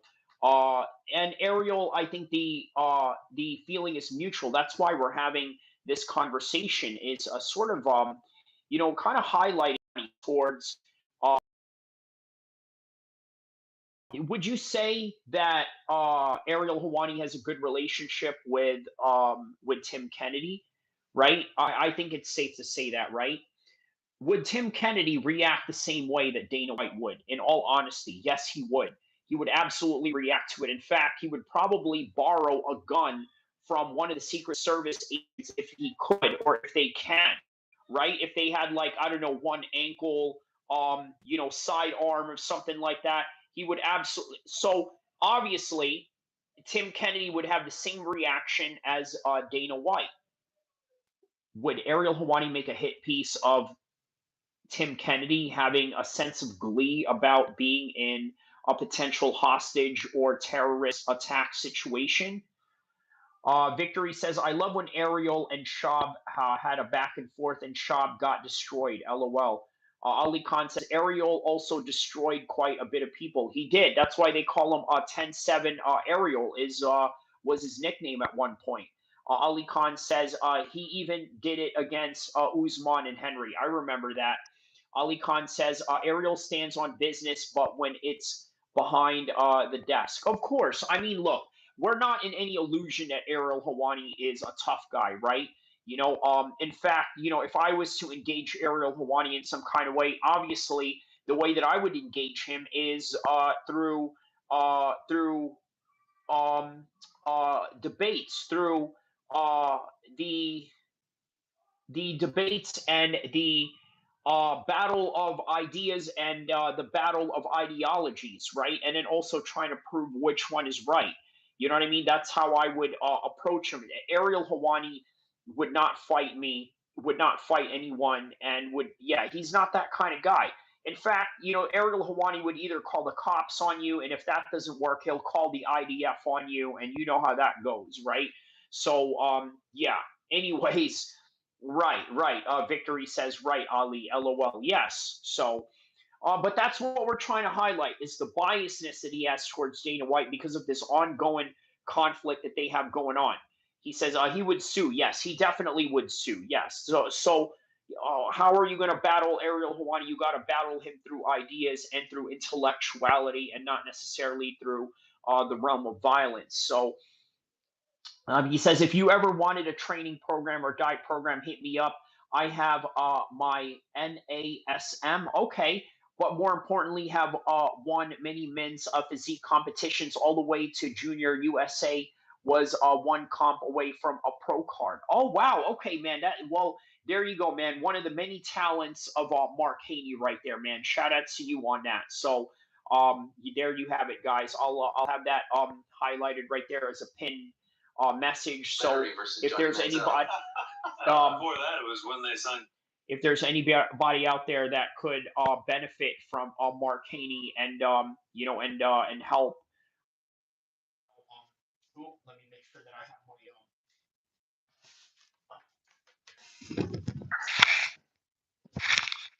okay. Switching up my microphone right now. Let me make sure that I have this one on. That I have this one. Okay, perfect. Okay, so it's perfect. I got this camera on. Okay, so yeah, as I was saying, yeah, if there's anybody that's looking to acquire any help from Mark Haney, hit him up right here. He says, I still do diet programs for fighters and bodybuilders. There you go. Right. So my man has some expertise. I tell you what, Mark, also a homie of mine, by the way, this is a good way to kind of plug this in as well. A homie of mine that I trained from Team Alpha Male, Chinaman, aka Anthony Bivens, black belt in jiu-jitsu, veteran MMA fighter, is opening a gym out here in Sacramento. So I know that he's going to be recruiting a lot of fighters. I'm certainly going to be recruiting a lot of fighters for him as well. And as a result of that, you're probably going to, find some clients, in that particular detail. So let's keep in touch, Mark. Okay, because yeah, I think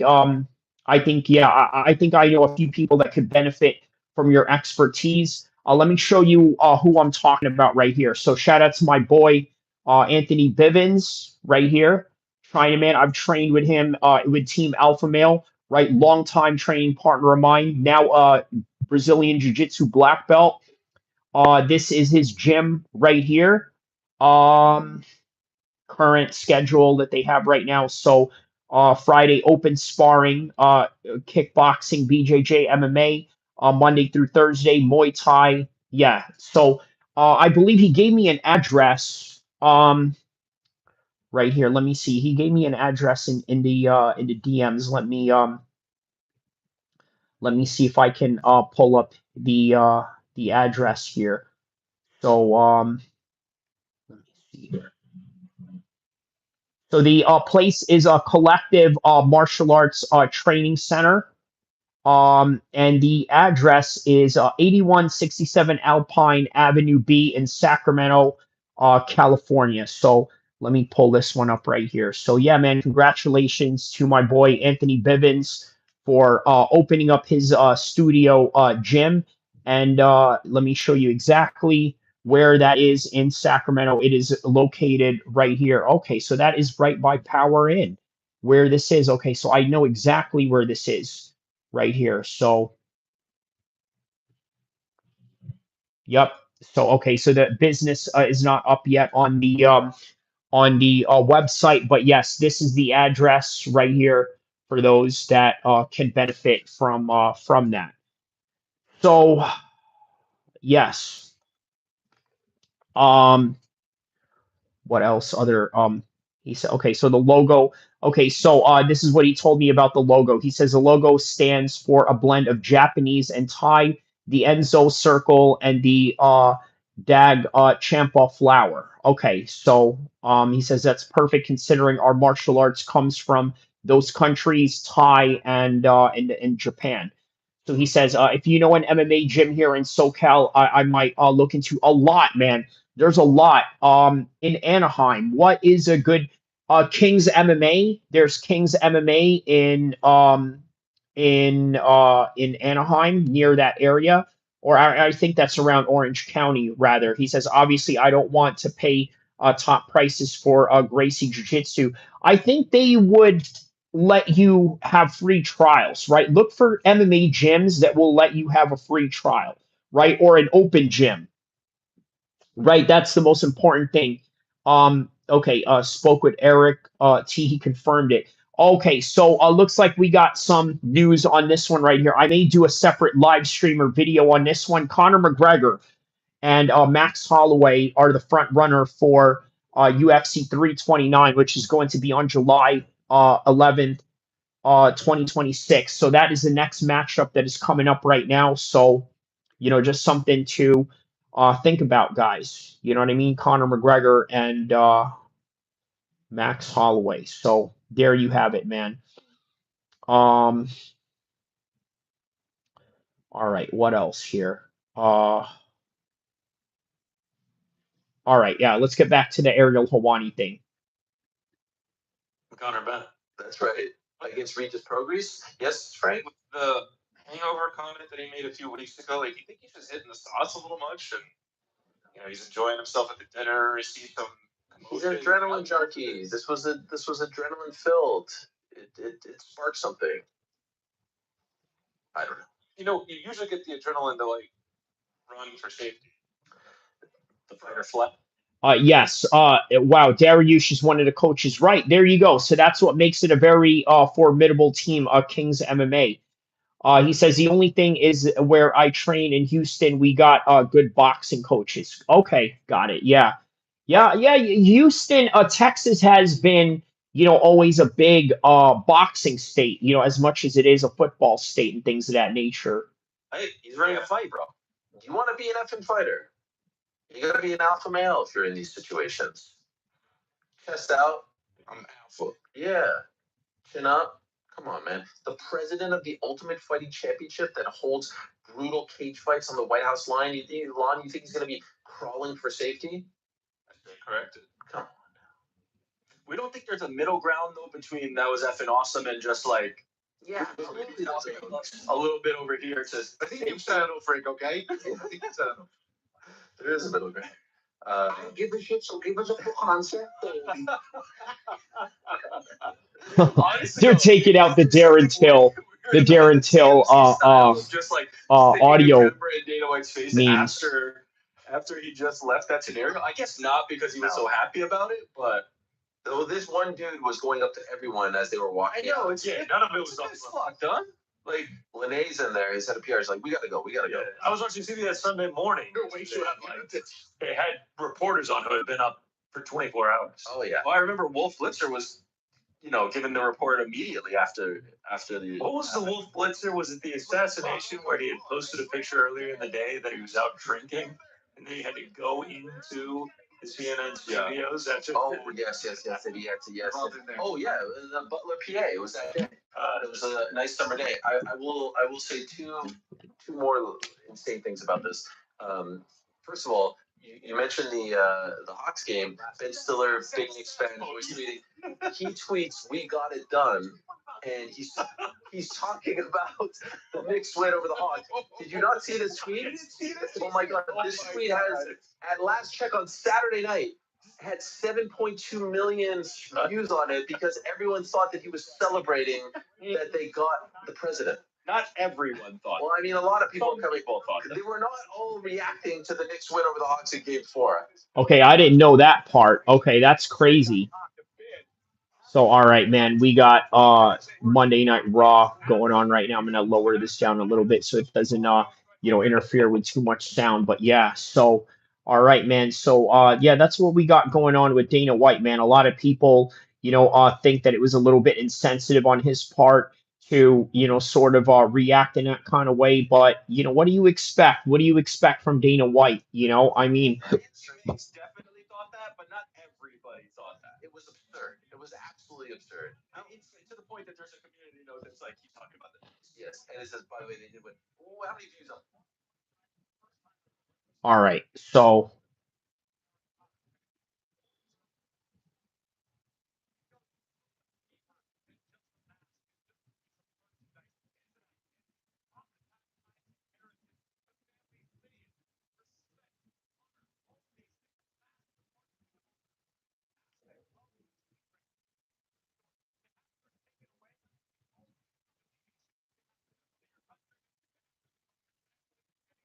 All right, so we got a little bit of some luchador action going on in Monday Night Raw right now.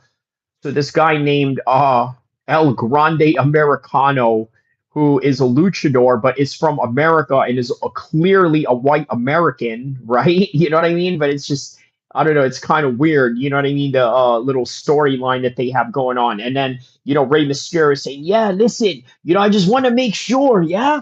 I want to make sure that you're representing, the luchador, the lucha libre style, Holmes. You know what I mean? We want to make sure that you're not culturally appropriating it. He says, should I go to Santos Studios? LOL.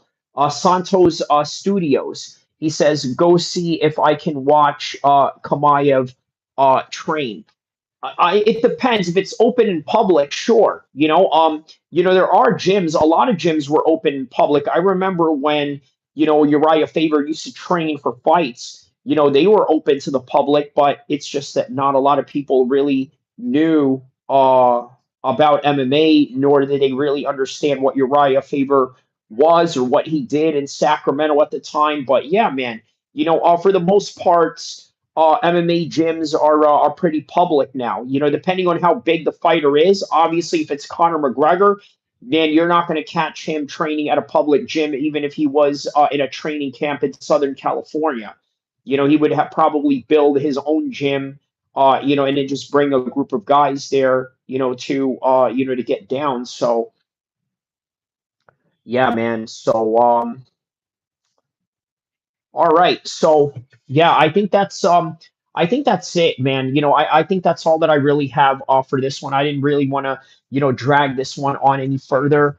But hey, look, I guess we could stay a little bit longer for, getting some I guess getting some extra, views if we can. Let's see, yeah, man, let's see what else we can find about Dana White right now before we go and log out here.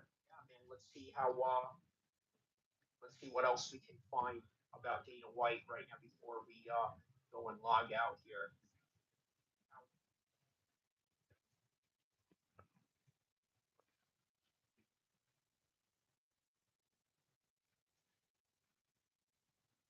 It says, are you a fan of basketball? I was at one point, but not so much anymore.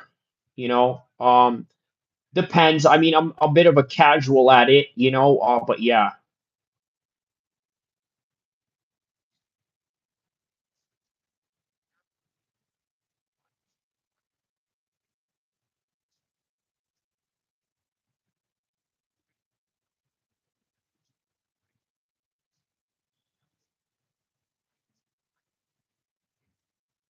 Yeah, not much left. He says, do you like roller coasters? Oh yeah. Yeah, I like roller coasters a lot. He says former Secret Service reacts to just shooting. Okay, let's hear this. How about this, man? What is the motive of this shooter? Let's see here.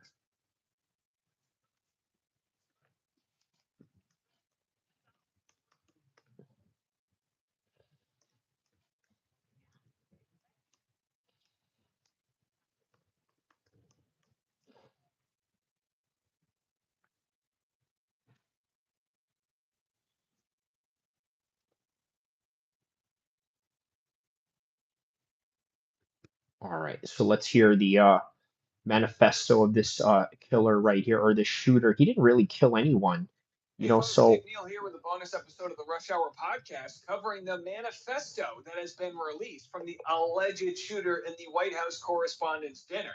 I have to say alleged, he's innocent until proven guilty. We've seen some security footage, although not a lot, and it begs the question, was this a false flag attack? Was it staged? Or is the Trump administration using everything they can to get as much good PR from this instance as possible? Did they goat this on by having shoddy security? We know all of the Republican talking points today are we need to build a ballroom, even though the White House Correspondents' Dinner wouldn't have been at the ballroom because it wouldn't have been a White House sponsored event. So anyhow, we're going to dive into this. I'm going to share the manifesto, which was all right, let's hear what the manifesto is about. What a wild time to be alive. Before I do that, if you feel guilty at all because you think this shooting might have been staged, that's okay. You shouldn't feel that way. It's because there's a lack of a trust with this government. Cenk Uygur said it best. It's a sign of the times that as soon as you heard there was a shooting, you heard speculation it might be staged. Why? Because we've lost all faith in our government. We know they lie to cover up the crimes of the powerful. We don't trust anything anymore, rightfully so. Yeah, it's kind of like if you caught your spouse cheating on you, and then they're like, I'm just going out to 7-Eleven to get a pack of cigarettes. And you're like, sure you are, Tony. You know what I mean? It's like, there's no faith left. It is gone. No trust. And that's the way it should be. We should absolutely not trust them. They brought out binders of Epstein files and made this whole mockery of justice, really, as they grift and earn billions of dollars in insider trading and crypto scams. So here it is. And by the way, I want to thank you guys for my video last night. Got 1,300 new subscribers, 100 plus. So says the media. Again, we'll have to see if this holds up in court. The 1,000 word missive obtained by the Post Sunday morning signed Cold Force friendly federal assassin Allen. That's a little wordy. Outlined his rules of engagement for the shooting and stated he believed it was his righteous duty to target administration officials.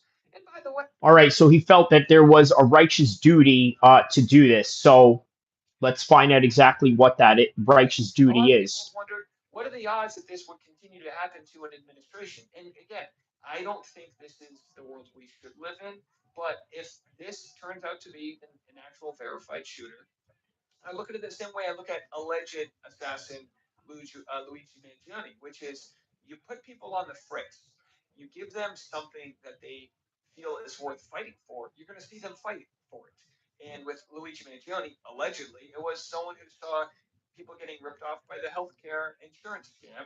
So, okay, it seems that this guy has very similar views of fairness in this system, the way that, let's say, Luigi Mangione sort of was motivated by the crime that he had committed. Okay, so I kind of see the angle that they're going at here.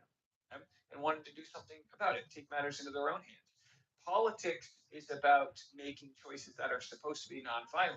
When politics no longer works for people, people take matters into their own hands. This is just how it's worked throughout history. I would prefer to. That is true. A lot of people forget that, right? Because, look, I'm not here to encourage anyone to do anything, nor do I support any of these, sick and radical behavior. But understand this, right? When society no longer works for you, which is what a lot of these people are feeling, this is how they're going to react as a result of it. To live in a society where this isn't how it works, but we've got an administration who's sending us into this war at $2 billion a day, an administration that's not listening to its people, deporting innocent folks that did nothing wrong, and trying to blame, culture war issues as to why the economy is the way it is, as gas prices soar, and all these other issues, right, that they campaigned on, that they've broken their promises on, right? So that's where it's at. So here it is, Cole Allen's manifesto in full. I'm going to try to read it without interrupting. Pardon the pop-ups. This is a New York Post. All right, so this is his manifesto right here. Hear this out right here. Everybody. Hello, everybody. So I may have given a, and by the way, I don't even know how they got this letter. Was this emailed to someone? Was it on Facebook? I still don't know. Leave a comment if you know where the hell this letter came from. So I may have given a lot of people a surprise today. Let me start off by apologizing to everyone whose trust I abused. I apologize to my parents for saying I had an interview without specifying it was for Most Wanted. I apologize to my colleagues and students for saying I had a personal emergency. By the time anyone reads this, I probably most certainly do need to go to the ER, but can hardly call that not a self-inflicted status. I apologize to all of the people I traveled next to, all the workers who handled my luggage, and all the other non-targeted people at the hotel who I put in danger simply by being near. I apologize to everyone who was abused and or murdered before this, to all those who suffered before I was able to attempt this, to all who may still suffer at. So to all the people that he's apologizing to, it seems that he had a specific group of people that he was going after. Let's find out exactly what that is. Regardless of my success or failure. I don't expect forgiveness, but if I could have seen any other way to get this close, I would have taken it. Again, my sincere apologies. On to why I did any of this. I am a citizen of the United States of America. What my representatives do reflects on me. And I no longer am willing to permit a pedophile, rapist, and traitor to coat my hands with his crimes. Well, to be completely honest, I was no longer willing a long time ago, but this is the first real opportunity I've had to do something about it. While I'm discussing this, I'll also go over my expected rules of engagement, probably in a terrible format, but I'm not military, so too bad. Administration officials, not including Mr. Patel, they are targets prioritized from highest ranking to lowest. And by the way, people are wondering how he knew Patel would be there because the FBI director has never been at one of these events. Let's continue. Secret Service, they are targets only if necessary and to be incapacitated non-lethally if possible, aka I hope they're wearing body armor because center mass with shotguns messes up people who aren't. Hotel security, not targets if at all possible, aka unless they shoot at me. Capitol Police, same as hotel security. National Guard, same as hotel security. Hotel employees, not targets at all. Guests, not targets at all. In order to minimize casualties, I will also be using buckshot rather than slugs, less penetration through walls. I would still go through most everyone here to get to the targets if it were absolutely necessary on the basis that most people chose to attend a speech by a pedophile, rapist, and traitor and are thus complicit, but I really hope it doesn't come to that. Now, I will just say this, if I can interject. A point for why this isn't staged is if they staged it, would they bring attention to Trump being the pedo rapist and traitor? I don't know. But either way, again, it could be staged in one way or another. That is a good point, right? A lot of people are saying that this is staged, but then and you look at the manifesto, it does say, hey, what if yeah, what if they I don't know, man, that is true, right? If it was staged, yeah, why would they call Trump a pedo? That is a very good point. Someone who wasn't Trump approved, a foreign government. There's so many scenarios that this thing could be, right? Rebuttals to objections. Objection one: as a Christian, you should turn the other cheek. Rebuttal: turning the other cheek is for when you yourself are oppressed. I'm not the person R-worded in a detention camp. I'm not the fisherman executed without trial. I'm not a school kid blown up or a child starved or a teenage girl abused by the many criminals in this administration. Turning the other cheek when someone else is oppressed is not Christian behavior. It is complicity in the oppressor's crimes. Hey, pretty good rebuttal so far for him. Objection two: this is not a convenient time for you to do this. Rebuttal: I need whoever thinks this way to take a couple minutes and realize that the world isn't about them. Do you think that when I see someone R-worded or murdered or abused, I should walk on by because it would be inconvenient for people who aren't the victim? This was the best timing and chance of success I could come up with.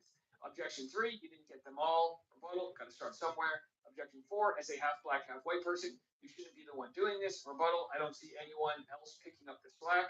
Objection five: yield unto. Yes, X-Stacks. I grew up outside. Yeah, I did grow up outside of California. I grew up in New Jersey and then, eventually moved to California. What is Yes. Caesar's? Rebuttal: the United States of America are ruled by the law, not by any one or several people. Insofar as representatives and judges do not follow the law, no one is required to yield them any. So in other words, the reason why Cole Thomas Allen did this is because he felt like the law was not being upheld, and then he decided to go and do this as a result of that. Anything so unlawfully ordered. I would also like to extend my appreciation to a great many people, since I will not be likely to be able to talk with them again unless the Secret Service is astoundingly incompetent. So I guess he feels like this is going to be a suicide mission. But again, I think he's still alive. Thank you to my family, both personal and church, for your love over these 31 years. Thank you to my friends for your companionship over many years. Thank you to my colleagues over many jobs for your positivity and professionalism. Thank you to my students for your enthusiasm and love of learning. Thank you to the many acquaintances I've met in person and online for short interaction and long-term relationships, for your perspectives and inspiration. Thank you all for everything. Sincerely, Cold Force, Friendly Federal Assassin, Allen. By the way, get some merch shirt there. I don't Federal Friendly Assassin is his nickname. think that'll put you on a watch list. Friendly Federal Assassin.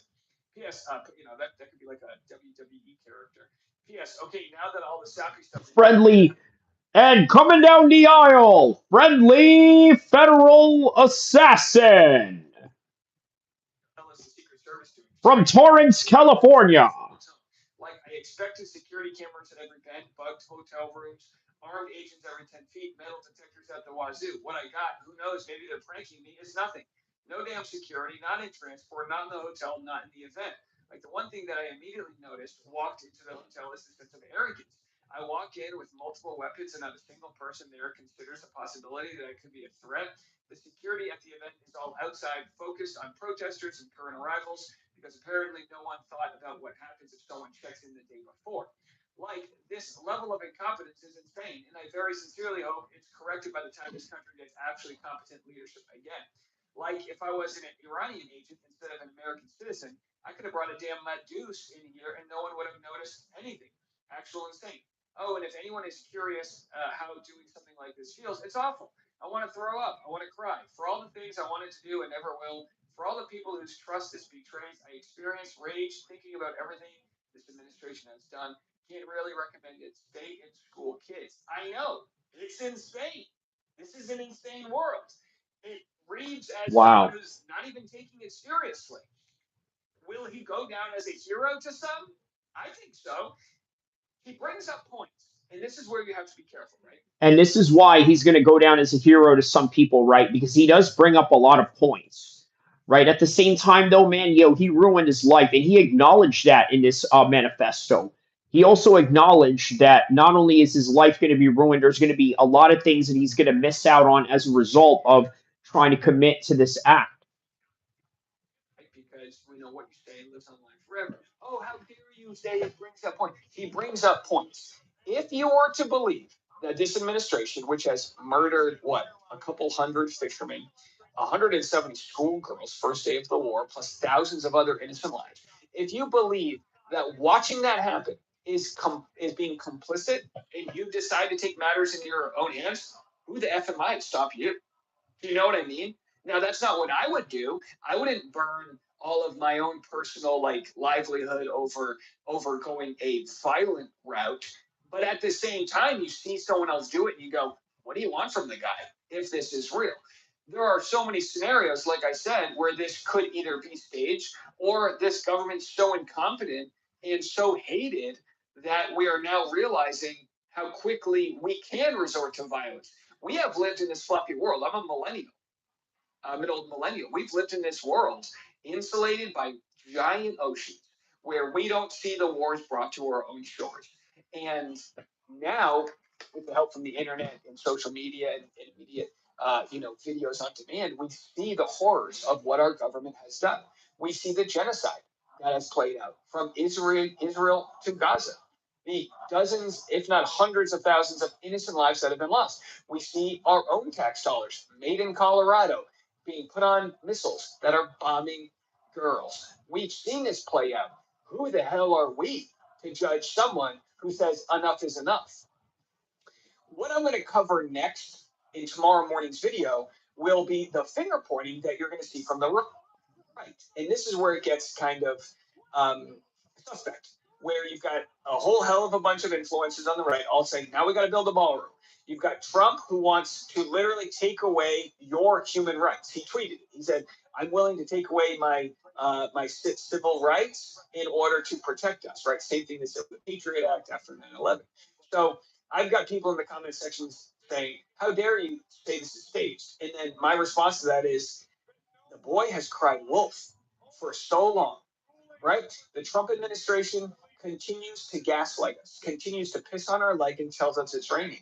Who am I to question you if you do think it is staged? If you do feel like they were quite literally asking for this by having an event with virtually no security? How was this guy able to even get into this event? So many questions unanswered. So many people asking these questions. I won't judge you for any questions you guys have. I do want to thank you all for the majority of very kind. Human Made says, "Hey Kyrie, thoughts on Max Holloway being a cover athlete for the new UFC game?" I mean, it is kind of strange considering that he lost, but I think popularity sometimes overrides competitive architecture or competitive structure. Also, meritocracy sometimes doesn't matter as much as, let's say, the kind of views that you could garner or the type of attention that you have garnered over the years or the highlights that you've made, right? Which ultimately is the reason why Max Holloway got uh, a video game cover deal, is because of the fact that he has a lot of viral knockouts, and I think that ultimately is what does it for him. That's ultimately what is what does it for him. So yeah, man, let me know what you guys think about the manifesto that the shooter has talked about. Man, look, he made a lot of sense into the things that he's talking about, right? The alleged shooter.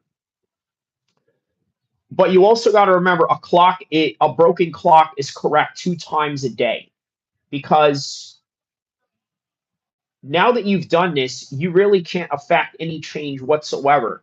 And the reality is, man, I'm starting to like just come to the conclusion that, you know what, you really can't change anything. And neither will violence, unfortunately. That's kind of the unfortunate thing about it, right? Because this guy is feeling the same thing that a lot of us are feeling, but this is a guy that was willing to do something in the name of rectifying all of these mishaps and all of these transgressions that are going on in the United States right now. Let's hear what this Oba guy has to say as we are covering Monday Night Raw right now. This is the guy that beat Brock Lesnar during WrestleMania. Oba. Human Made says because he will be the first fighter to win the UFC belt across 3 divisions. Okay, so Alex Pereira is on the cover athlete of the standard version. That I feel is rightfully deserved if he starches Cyril Gahn. Okay, well, what if he doesn't? I mean, obviously Max Holloway didn't starch anyone, right? Also, a bit suspicious that Max Holloway lost his last fight. He gets a fight with Conor McGregor, and then they give him the UFC cover because, let's be honest, between Conor McGregor and Max Holloway, who is the favorite? Who is the favorite between them? Max Holloway, right? If you're a smart UFC fan, or if you're not Irish bias, or you don't train with Conor McGregor, you're going to go with Max Holloway, right? So the UFC also kind of knows that. So what's going to happen? They want to capitalize off of Max Holloway winning against Conor McGregor. Imagine that, right? Now, imagine if Conor was to lose that one, which more than likely he will, against Max Holloway. All the fighters that he had fought on the way to go up are now beating him as he is declining. Think about it. He starched Dustin Poirier. He beat Max Holloway with one broken leg, and he had to grapple him the whole entire fight to beat Max Holloway. I'm talking about Conor McGregor beating Max Holloway the first time around they fought, right? And now, at the latter stages of his career, he was beating all those guys in the early stages of his career, Dustin Poirier and Max Holloway. And in the latter stage of his career, he's getting beat by the same guys that he has beaten on the way to the top. Put that in perspective right there. Put that in perspective. Very interesting perspective if you think about it.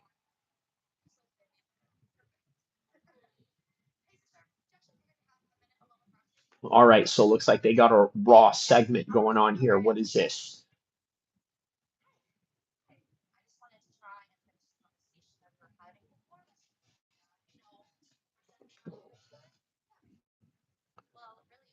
But yeah, that I think it would be deserving if Alex Pereira was to win. Look, everybody is saying Alex Pereira is a shoe-in on this one, right? I don't think it's going to be that easy for Alex Pereira to win this.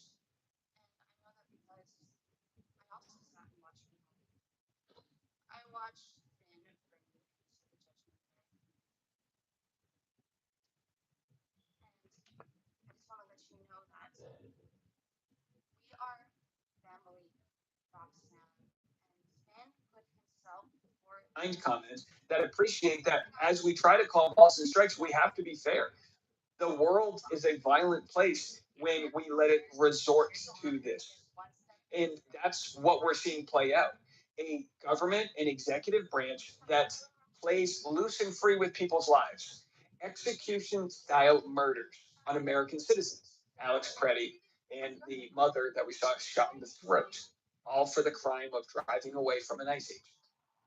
So we're seeing the lack of humanity play out from our elected officials, the policies they're putting in place, and you're getting a response from American citizens saying, all right, bet, we'll play that game.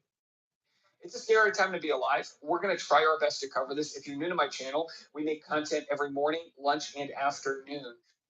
All right, so let's talk about Tyson Fury now. Okay, he's got an alleged comeback against Jarrell Miller. Review in a week time. It's what I'll be saying, roughly in the next minute or so. But until then, I am just going to play this video for you guys. It is a word from the sponsor of today's video, Promova, partnered with Alexander Usyk. I would appreciate it if you could look in the comment section. The link will be in the comment section. They are a great company to do business with. As I said, partnered with Alexander Usyk. There is so much good that they do. If you are someone who watches these videos, if you are someone who is trying to get a better grasp of the English language, if you can understand what I'm saying in some of these videos, but you want to be able to have a clearer, more better understanding, the best place to start is with Promova, and I would encourage you to have a listen and a look there on screen, and then, of course, we'll get into this video. How did this guy start teaching people how to speak English? Is this a prank, or is the champ actually switching careers? Let's break it down. Promova is a language learning app, and they chose a guy who speaks English, well, a little bit. Sounds crazy, right? But there's a genius idea behind it. See, the hardest part of learning a language is actually starting to speak. We're terrified of making mistakes, but Usyk, he conquered that fear long ago. He proves every day that you don't need a perfect accent to be understood. And then there's his legendary discipline. You can't win without it. To help you actually speak, Promova introduces the Usyk mode with special fonts, reward screens, and career check. This can't be real. All right, people. Review in a week time. So, a lot to get into, a lot to discuss, a lot to talk about. It's a Monday morning at the time we're recording. Normally recording Sunday, but it's a Monday morning. A lot's happened over the last week in boxing, and there is a great deal to talk about. Before we carry on, I gotta give you a little bit of news, right? So, a couple of weeks ago, maybe a couple of months ago now, there was a little bit of talk that some kind of bigger opportunities would be coming. And today's Monday. I can't go into all the details just yet. All right, let's skip this part right here. Talk about it then. And what better prep for talking boxing than to talk boxing? There you go. So let's get into this. Before, if you could also hit the like and subscribe, hit the notification bell. I've been lacking saying that on videos recently, and I want to get to 30K. I really want to get to 30K. So, Tyson Fury. Let's talk Tyson Fury, shall we? I think we should. All right, let's hear Tyson Fury. Wants a tune-up bout before the Anthony Joshua fight, says manager Spencer Brown. Spencer Brown has said that Tyson Fury wants another bout after coming back as Joshua talks continue. This is according to Spencer Brown. The plan comes as talks continue for a potential heavyweight showdown. Fury returned earlier this month after 16 months out of the ring, beating Arsenal Bekmambetov on points. After the win, he called Joshua to join him in the ring and renewed talks the heavyweight showdown that's dragged on for years. It says here on Boxing News. A two-fight framework has been discussed for Joshua, with a return in July expected and a proposed November clash with Tyson Fury. Brown now says Fury's side would prefer one more fight before stepping into that matchup. Interesting. We signed. We're just waiting. Ready to go. Brown said to Gold Star Promotions. The thing is, Tyson's been out of the ring for a long time, so we probably want another fight before the AJ fight, a proper warm-up fight. Then we're ready to go.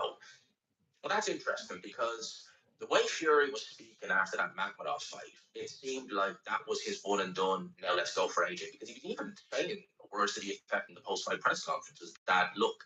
Yeah, from what it looks like, that Tyson Fury really wants the most amount of leverage and advantage that he can get, right? He gets a warm-up fight with Makhmudov, and then in this, whatever this fight is with Jarrell Miller, it is to basically work on his finishing skills, or to basically work on somebody that has strength prowess in the way that Anthony Joshua does in his lead up to getting ready to fight Anthony Joshua. He'll retire again if it's not AJ. He doesn't want anyone else. He wants to fight Anthony Joshua. So that is a little bit of a strange one, it has to be said. I don't begrudge him another fight. At the end of the day, he's been out of the ring for a long time. Yeah, Makhmudov was a decent performance, and it was. People saying it wasn't a good performance. No, it was. There's always two lots of fans. There's the people who will go overboard in the performance and say it was amazing, he's better than ever, this, that, and the other. No, he's not. He's not that. But at the same time, he wasn't terrible by no stretch. Yeah, he didn't stop him, and Makhmudov's been stopped before. But it's kind of on the above average end for me. He looked good. He looked good without looking great. He did what he needed to do. He got caught with a couple of silly shots, but other than that, it was a solid performance. I thought from that he probably could have gone in straight into the AJ fight, but evidently he feels like maybe he needs to get rid of a bit more ring rust. Certainly early on in that fight, he did look a little bit rusty. He's lucky he's in there with a guy who's as slow as molasses and has two left feet. But yeah, you could maybe argue that he wants to, if he's fighting Anthony Joshua, just instantly be honest. And fair enough, right? So he's targeted another fight. That then coincides with this man winning over the weekend, Jarrell Big Farmer Miller, Lanier Hero. Yeah, I almost forgot that Jarrell Miller did have a fight this weekend, but yes, so obviously he did have a win this weekend. So one begs the question, who does he have next? I think Tyson Fury is that guy. So we'll see. Lanier Hero, he beat him on points over the weekend. It was a decent performance by Miller. Hero started off really strong, like really, really strong. And then just seemed to, like really after 2 rounds, just fell apart. It was really weird. It's really weird. And Paro was 251, Miller was 305. Miller, stark contrast to his last fight against Kingsley eBay. Stark contrast. He looked a lot fresher. He was throwing a lot more punches. He looked stronger, even though he was lighter. Nothing to raise an eyebrow out there. But still, all things said, it was a good performance in the context of everything. So he mentioned the likes of AJ, mentioned the likes of Wilder in particular. I know Eddie Hearn was big enough that fight. But he also did mention Tyson Fury. That these two have sparred in the past. And it's interesting that Miller mentioned Tyson Fury because Tyson Fury is one of those names that he's always been, maybe for want of a better word, shy about mentioning. And the reason why is because Tyson Fury and him sparred many, many years ago. And I can't remember the ins and outs, but people were saying at the time, and I don't believe Miller's ever refuted this, that Fury dropped him a bunch of times. There you have it. So now we understand why Anthony Joshua wants to fight that Christian Paringa guy, right? The Albanian. But now we understand why Tyson Fury wants to fight Jarrell Miller, because he knows it's a matchup in a fight that he can handle, a fight that he knows he can win because he's been in there before. He knows what it's like. Very similar to Khamzat Chimaev taking on Sean Strickland, right? He sort of knew that, you know what, I've fought Sean Strickland at a certain capacity before in the gym. Now, let me fight him in real life because I know what I could do to him in the gym. Now, maybe at this stage of his career, like he's pushing 40, he's had bands, this, that, the other. Maybe he's just thinking, you mentioned Turkey, he wants to make the bag and then sail off into the sunset. So I'm sure for him, he probably think Tyson Fury. Maybe it's more winnable now as well because Fury slowed down. Who knows? I can see him doing that fight. I could. Eddie Hearn, Matchroom versus Queensbury, Gold Star, I guess, for one better word. Do that on Netflix. It wouldn't be on the zone. It would do good numbers. Miller, I mean, I can see those two complementing one another very much in terms of the trash talking aspect. It would be like Miller would. I think Miller's a better trash talker than Tyson Fury, to be honest with you. I would agree with that. I think the type of trash talking that Miller has, I mean, yeah, it could really agitate anybody out there, right? And you know what, Mike for Mike, I think that would be a good one. That would be fun. That's one of the occasions where you would want John Fury there because it would be funny as hell. Imagine Miller just trolling John Fury. That would be hilarious. So I could see them from just a theatrical point of view doing that fight. But the problem is, right, there's risk in that fight. There's risk in AJ, whoever he comes back with. But they've been alluding to the fact that whoever AJ returns against, I'm paraphrasing on this one, but they basically said fans won't be happy, but it's understandable. And yeah, like that implies to me that he's going to be fighting an absolute cream puff. I can't hate on that. He's coming in off the back of a horrible accident, or a fatal accident. So I can't begrudge him that. He's taking no risk. Tyson Fury, there's a risk in that. I'd still make him favorite though. There you go, Ali Khan. He says don't want to, but going to the gym now. There it is, man. Best time to go to the gym is when you don't want to. You know what I mean? But yeah, I gotta get it, man. Yeah, get it, man. Yeah, great job, man. Big ups to you on that. But there's definitely a risk in it. So Tyson Fury, let's wait and see what he does next. We could very well be getting him versus Terrell Miller. We shall wait and see on that one. Now, in terms of some of the other news that's kind of been, doing the rounds and this, that, and the other, we obviously had the announcement Dalton Smith will return to the ring. We also have an announcement. We don't have an opponent yet, but we have the announcement that Moses Helm is going to headline. He's going to headline at the O2 this time on July the 25th. Now, bear in mind, he'd been previously headlining in Riyadh, he'd been headlining the Cork Manchester, which has a good atmosphere. But Moses Helm is from Kent. He's not a million miles away from London. So for him to headline at the O2, I like it. Now, that's going to be on the 25th of July, just looking forward to in the summer. We don't yet have an opponent yet. Definitely, we don't yet have the opponent. Miller, who I just mentioned, he would actually be a pretty good show. He would actually be a very good show against Moses Helm. But whether we get that or not, remains to be seen. I'd like to see his Helm's step. The problem is, Helm has been on a pay-per-view. He's number one ranked. He is not a superstar yet. I think he. Wow, so that's interesting, man. Atama is already ranked number one. That's interesting. Will be, but he's not that yet.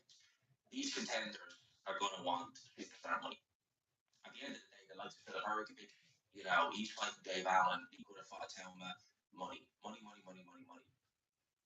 is the problem. I've said this before and I'll say it again.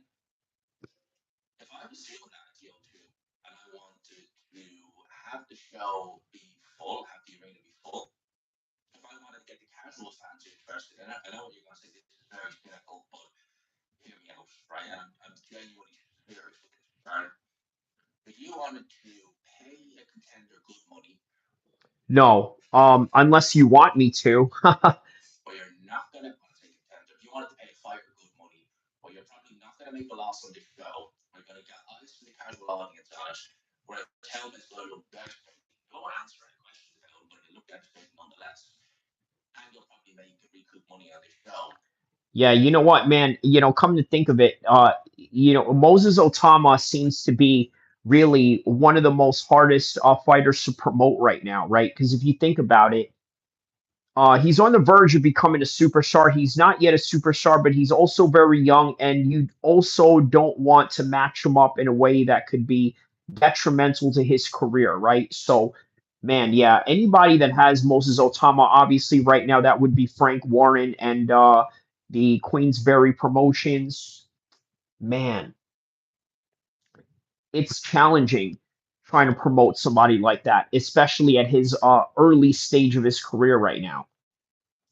Genuinely, I know what someone's going to say, but I just do it to have Fisher Elwood. I mean, like Fisher's lasting around with you, but just do it. He wants to be. And Johnny Fisher's kind of come into that kind of, all right, I know I'm not good, being a big payday. Well, you get a big payday. You last around with you. Casuals. I like that. I actually like that, right? Fisher versus Moses Otama.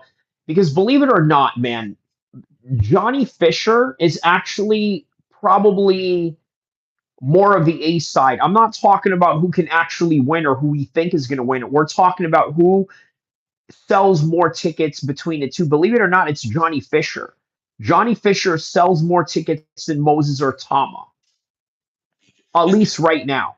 Casuals, I think us as hardcores who watch my videos like that, and stuff like that, who watch most of the fights that were on, and there was Box on Talk on the weekend in the York Hall. I think Mark Nelson was the promoter. I watched that. You know, the casuals don't watch that, right? They just don't, right? So for a casual, they'll look at something. They don't even care about the loss of Johnny Fisher. You know, you people out there saying that, you know, well, Johnny Fisher lost Dave Allen, who was like a worthy what? That, seriously, they really don't understand it. They really don't get it. So for a town to go in with someone like him, people know, like everyone needs to know who a town is. They would sooner, if a town went in there and ironed out Fisher around with you, to the casual audience, that would be more impressive than what he did to Jermaine Franklin. That would be more impressive than him going in there and stopping someone like a Philip. Yeah, I agree with that, right? I really think that beating somebody like Johnny Fisher would be big for the casuals, right? Because believe it or not, a lot of the casuals in the UK boxing scene know who Johnny Fisher is. You know, but the hardcores, obviously, they know who Moses Otama is. But they also know that Johnny Fisher is not competition, but Johnny Fisher is big money. The argument, because in their mind, they're like, well, Johnny Fisher only has one loss, and you know, he can do this. And you know, the casuals are like, you know, I've seen Johnny Fisher. He's amazing. Yeah, brilliant. Well done. Yeah, you should be a pundit. That will genuinely probably put more butts in seats and get more people talking about Helmet than him fighting a Hergovich or someone like that. It truly probably would. And Name, who I have heard linked with a Helmet as well. Now, this is a problem because we don't know the status of this guy, and I'm going to get into another guy who was failed a PED test as well. Although this guy didn't technically fail a PED test, right? Joseph Parker. I've heard his name mentioned quite a bit with most Kelvin in July. We still don't know what the status is with Joseph Parker. That hasn't stopped fighters mentioning him with a Telma, and it also hasn't stopped fighters calling him out. Dylan White, prime example. Dylan White is preparing for a summer comeback before a long-awaited rematch with Joseph Parker. White is not boxing. He was stopped by a Telma in 119 seconds in their August clash in Riyadh, Saudi Arabia. It's been suggested the body snatcher might retire after such a conclusive defeat, but the long-time heavyweight contender says he's going nowhere yet. Ugh.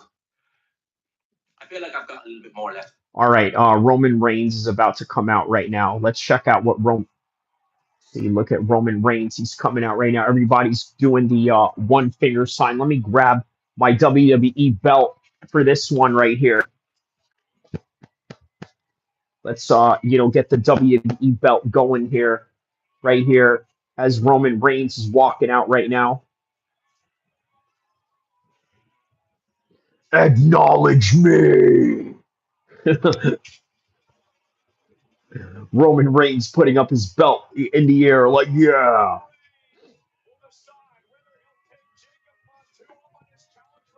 So we're here to determine whether he's going to take up the challenge of fighting his cousin for Backlash, which is going to be on the same day as Khamzat Chimaev versus Sean Strickland. So yeah, all right. Well, we'll get back to that in a second. But first, oh wow, Man on Fire. That looks good. When is that coming out? When is Man on Fire coming out? That looks good. Okay, let's go back to what's his name? G-Man Boxing. To give, I don't. So let's see what we can do to finish on a high. I'm trading now, and I want to get back in May or two when Now it's just a case of training, seeing what dates come up, and that. Yes. Right.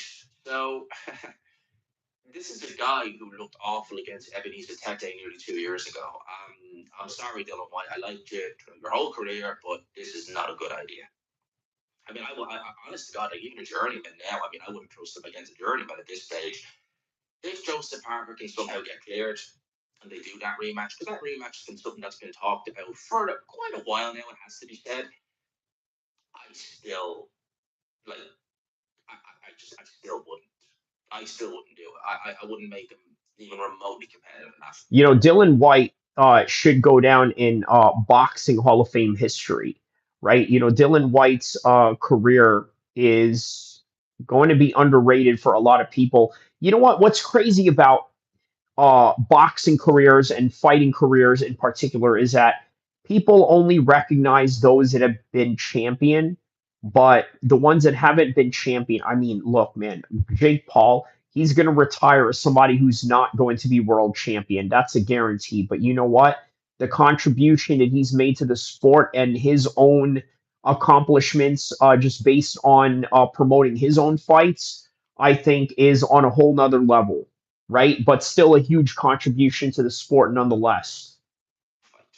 I really wouldn't. But if you're Joseph Parker, I think about it, you can sell that fight quite easy. It's quite an easy sell. You could sell it because Dylan White is still known to the public. So is Joseph Parker. You have Tyson Fury and the likes there as well. So yeah, you genuinely probably could sell that fight, but just because you can't doesn't mean it's good. And we need to see what happens with Joseph Parker and the whole how you doing scandal. Excuse me. So a bit of bad news. Anderson versus Solomon Dakis is now off. All right, let's hear what Roman Reigns has to say right now.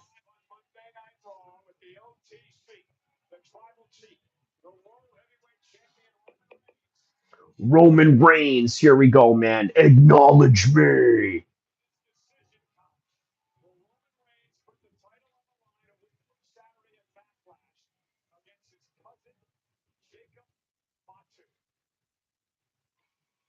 All right, let's find out if Roman Reigns is going to do it. More than likely, he will. And that's going to take place in Tampa, Florida. Okay. May 9th. That's the same day as UFC 328.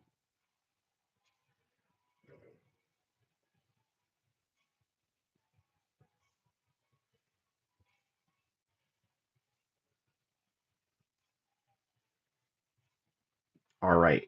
There's Roman Reigns. He's going to say, acknowledge me. Come on, Roman. Say it. Say, acknowledge me.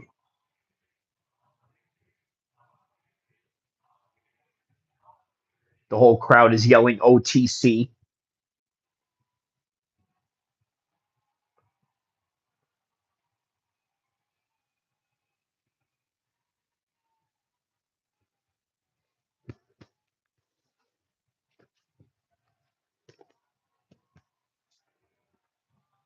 Roman still walking around waiting to say something, just staring at the crowd.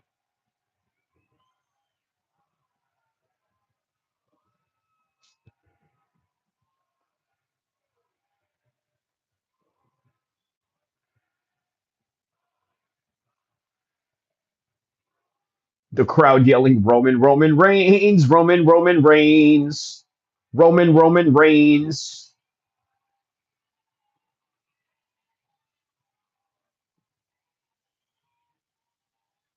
Come on, say it. Acknowledge me. Acknowledge me. That's what he's waiting to say right now.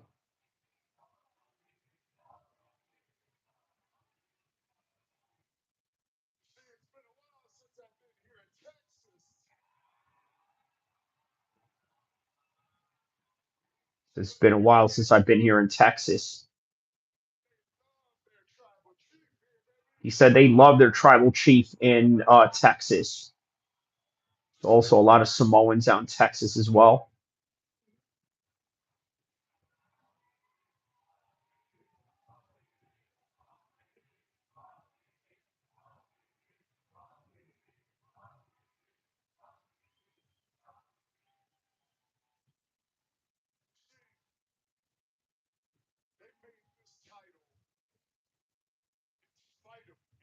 He said they made this title in spite of me.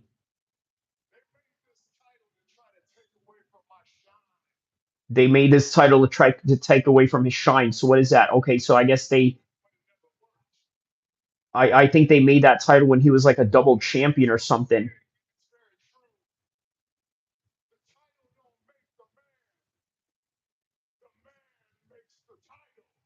He says the title don't make the man makes the title. That's true. True in all combat sports. You know, ask Jai Apataya.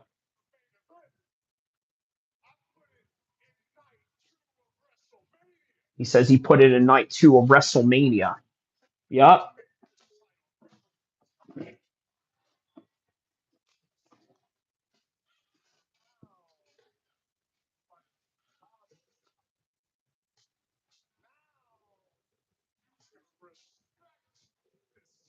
He says now you can respect this title because now he's the one that owns it.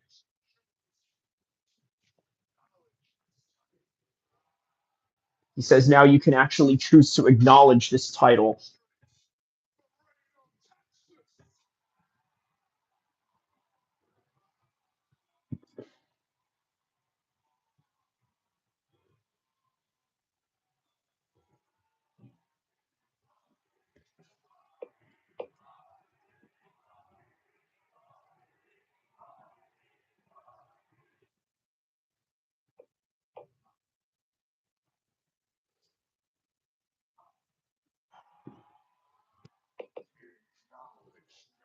Laredo, Texas. He said, "Acknowledge me." All right. Well, what about the call out with Jacob Fatu? Where's Jacob Fatu at?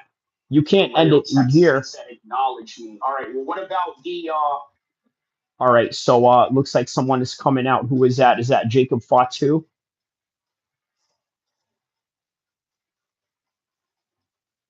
All right. Looks like Jacob Fatu is coming out. Got the little wolf symbol going on.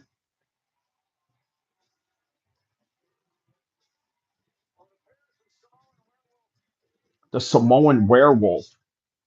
What a name. All right, here's Jacob Fatu right now.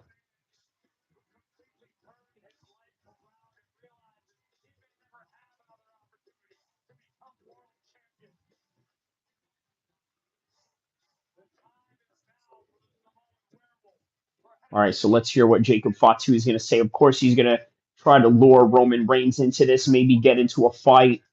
They're going to talk about how they're cousins and how they're related, that they shouldn't fight or this and that. But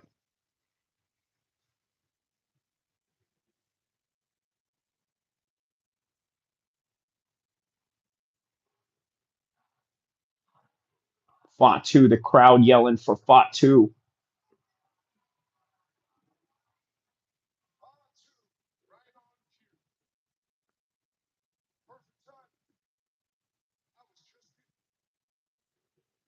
He says, perfect timing. I was just getting into you. Well, you know, it is a pro wrestling show.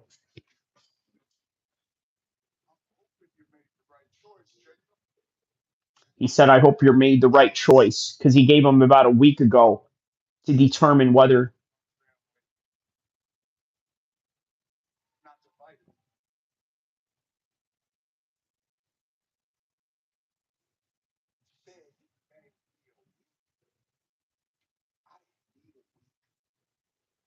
he said, you gave me a week. I don't need a week.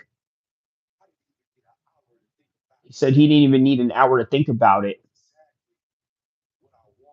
He said he wants that title shot.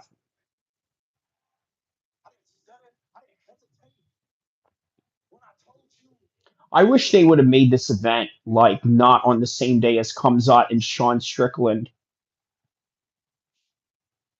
right? Like most wrestling shows are usually on Sundays, but for whatever reason they decided to put this on the same day as UFC 328.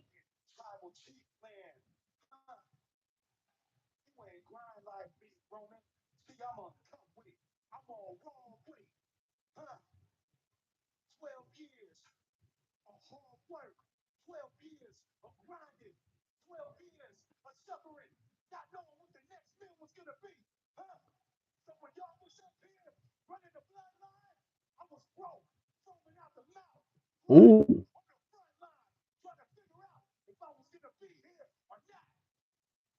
He says, man, while you guys were, running the bloodline, I was outside in the front lines while he was living in the hoods of Sacramento.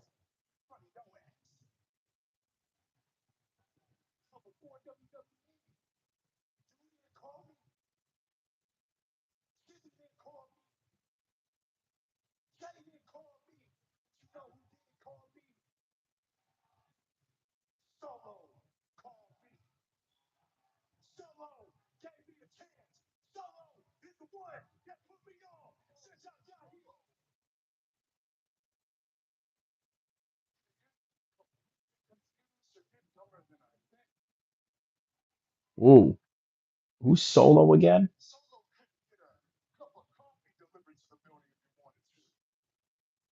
He says Solo couldn't get a cup of coffee delivered to the building if he wanted to.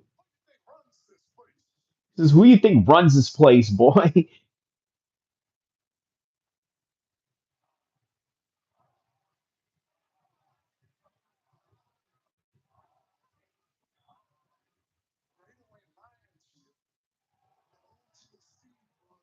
He says Laredo ain't lying to you. OTC runs this place.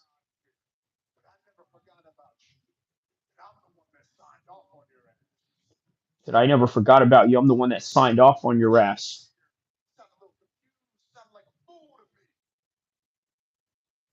Just wants a title shot so that he can. He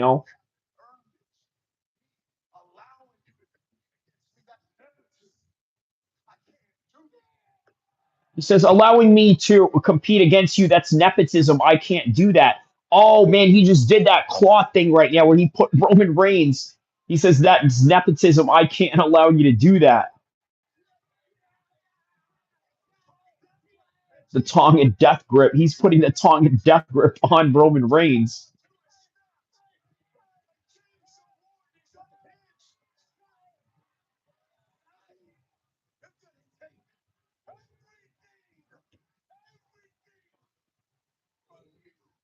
He says, I'm going to take everything from you. He's choking out Roman Reigns right now, talking about he's going to take everything from him. And now he's holding the WWE belt up right now.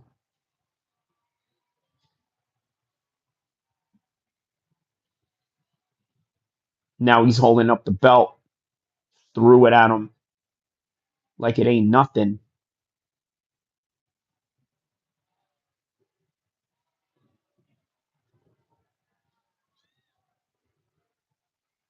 He said, I don't want to give you the title shot. That's nepotism. Roman Reigns just said to Jacob Fatu, I don't want to give you the title shot because that's nepotism. Where he's telling him to wait as he's leaving the ring after he choked out Roman Reigns. He says at Backlash. He says, I'll see you at Backlash. Well, there you go, man. Now you got a championship fight between Jacob Fatu and Roman Reigns.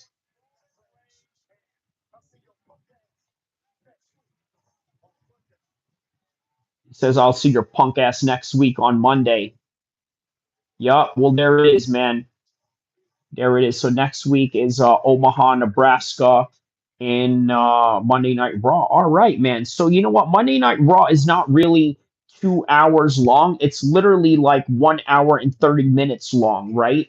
So that was literally 1 hour and 30 minutes long. Whereas back in the days, it was like straight 2 hours, but that's only straight 2 hours within the TV network. All right. So, okay, guys, that is all that we have right now. We do a little recap on the coverage that we did today. Obviously, we talked about Tyson Fury and Anthony Joshua all throughout this live stream. We talked about how Anthony Joshua and Tyson Fury need their own tune-up fight. We also did a Monday Night Raw reaction. I talked about why the Saudis want to buy the WWE. We reacted to Ariel Hawani, to Dana White's absurd reaction to the White House shooting.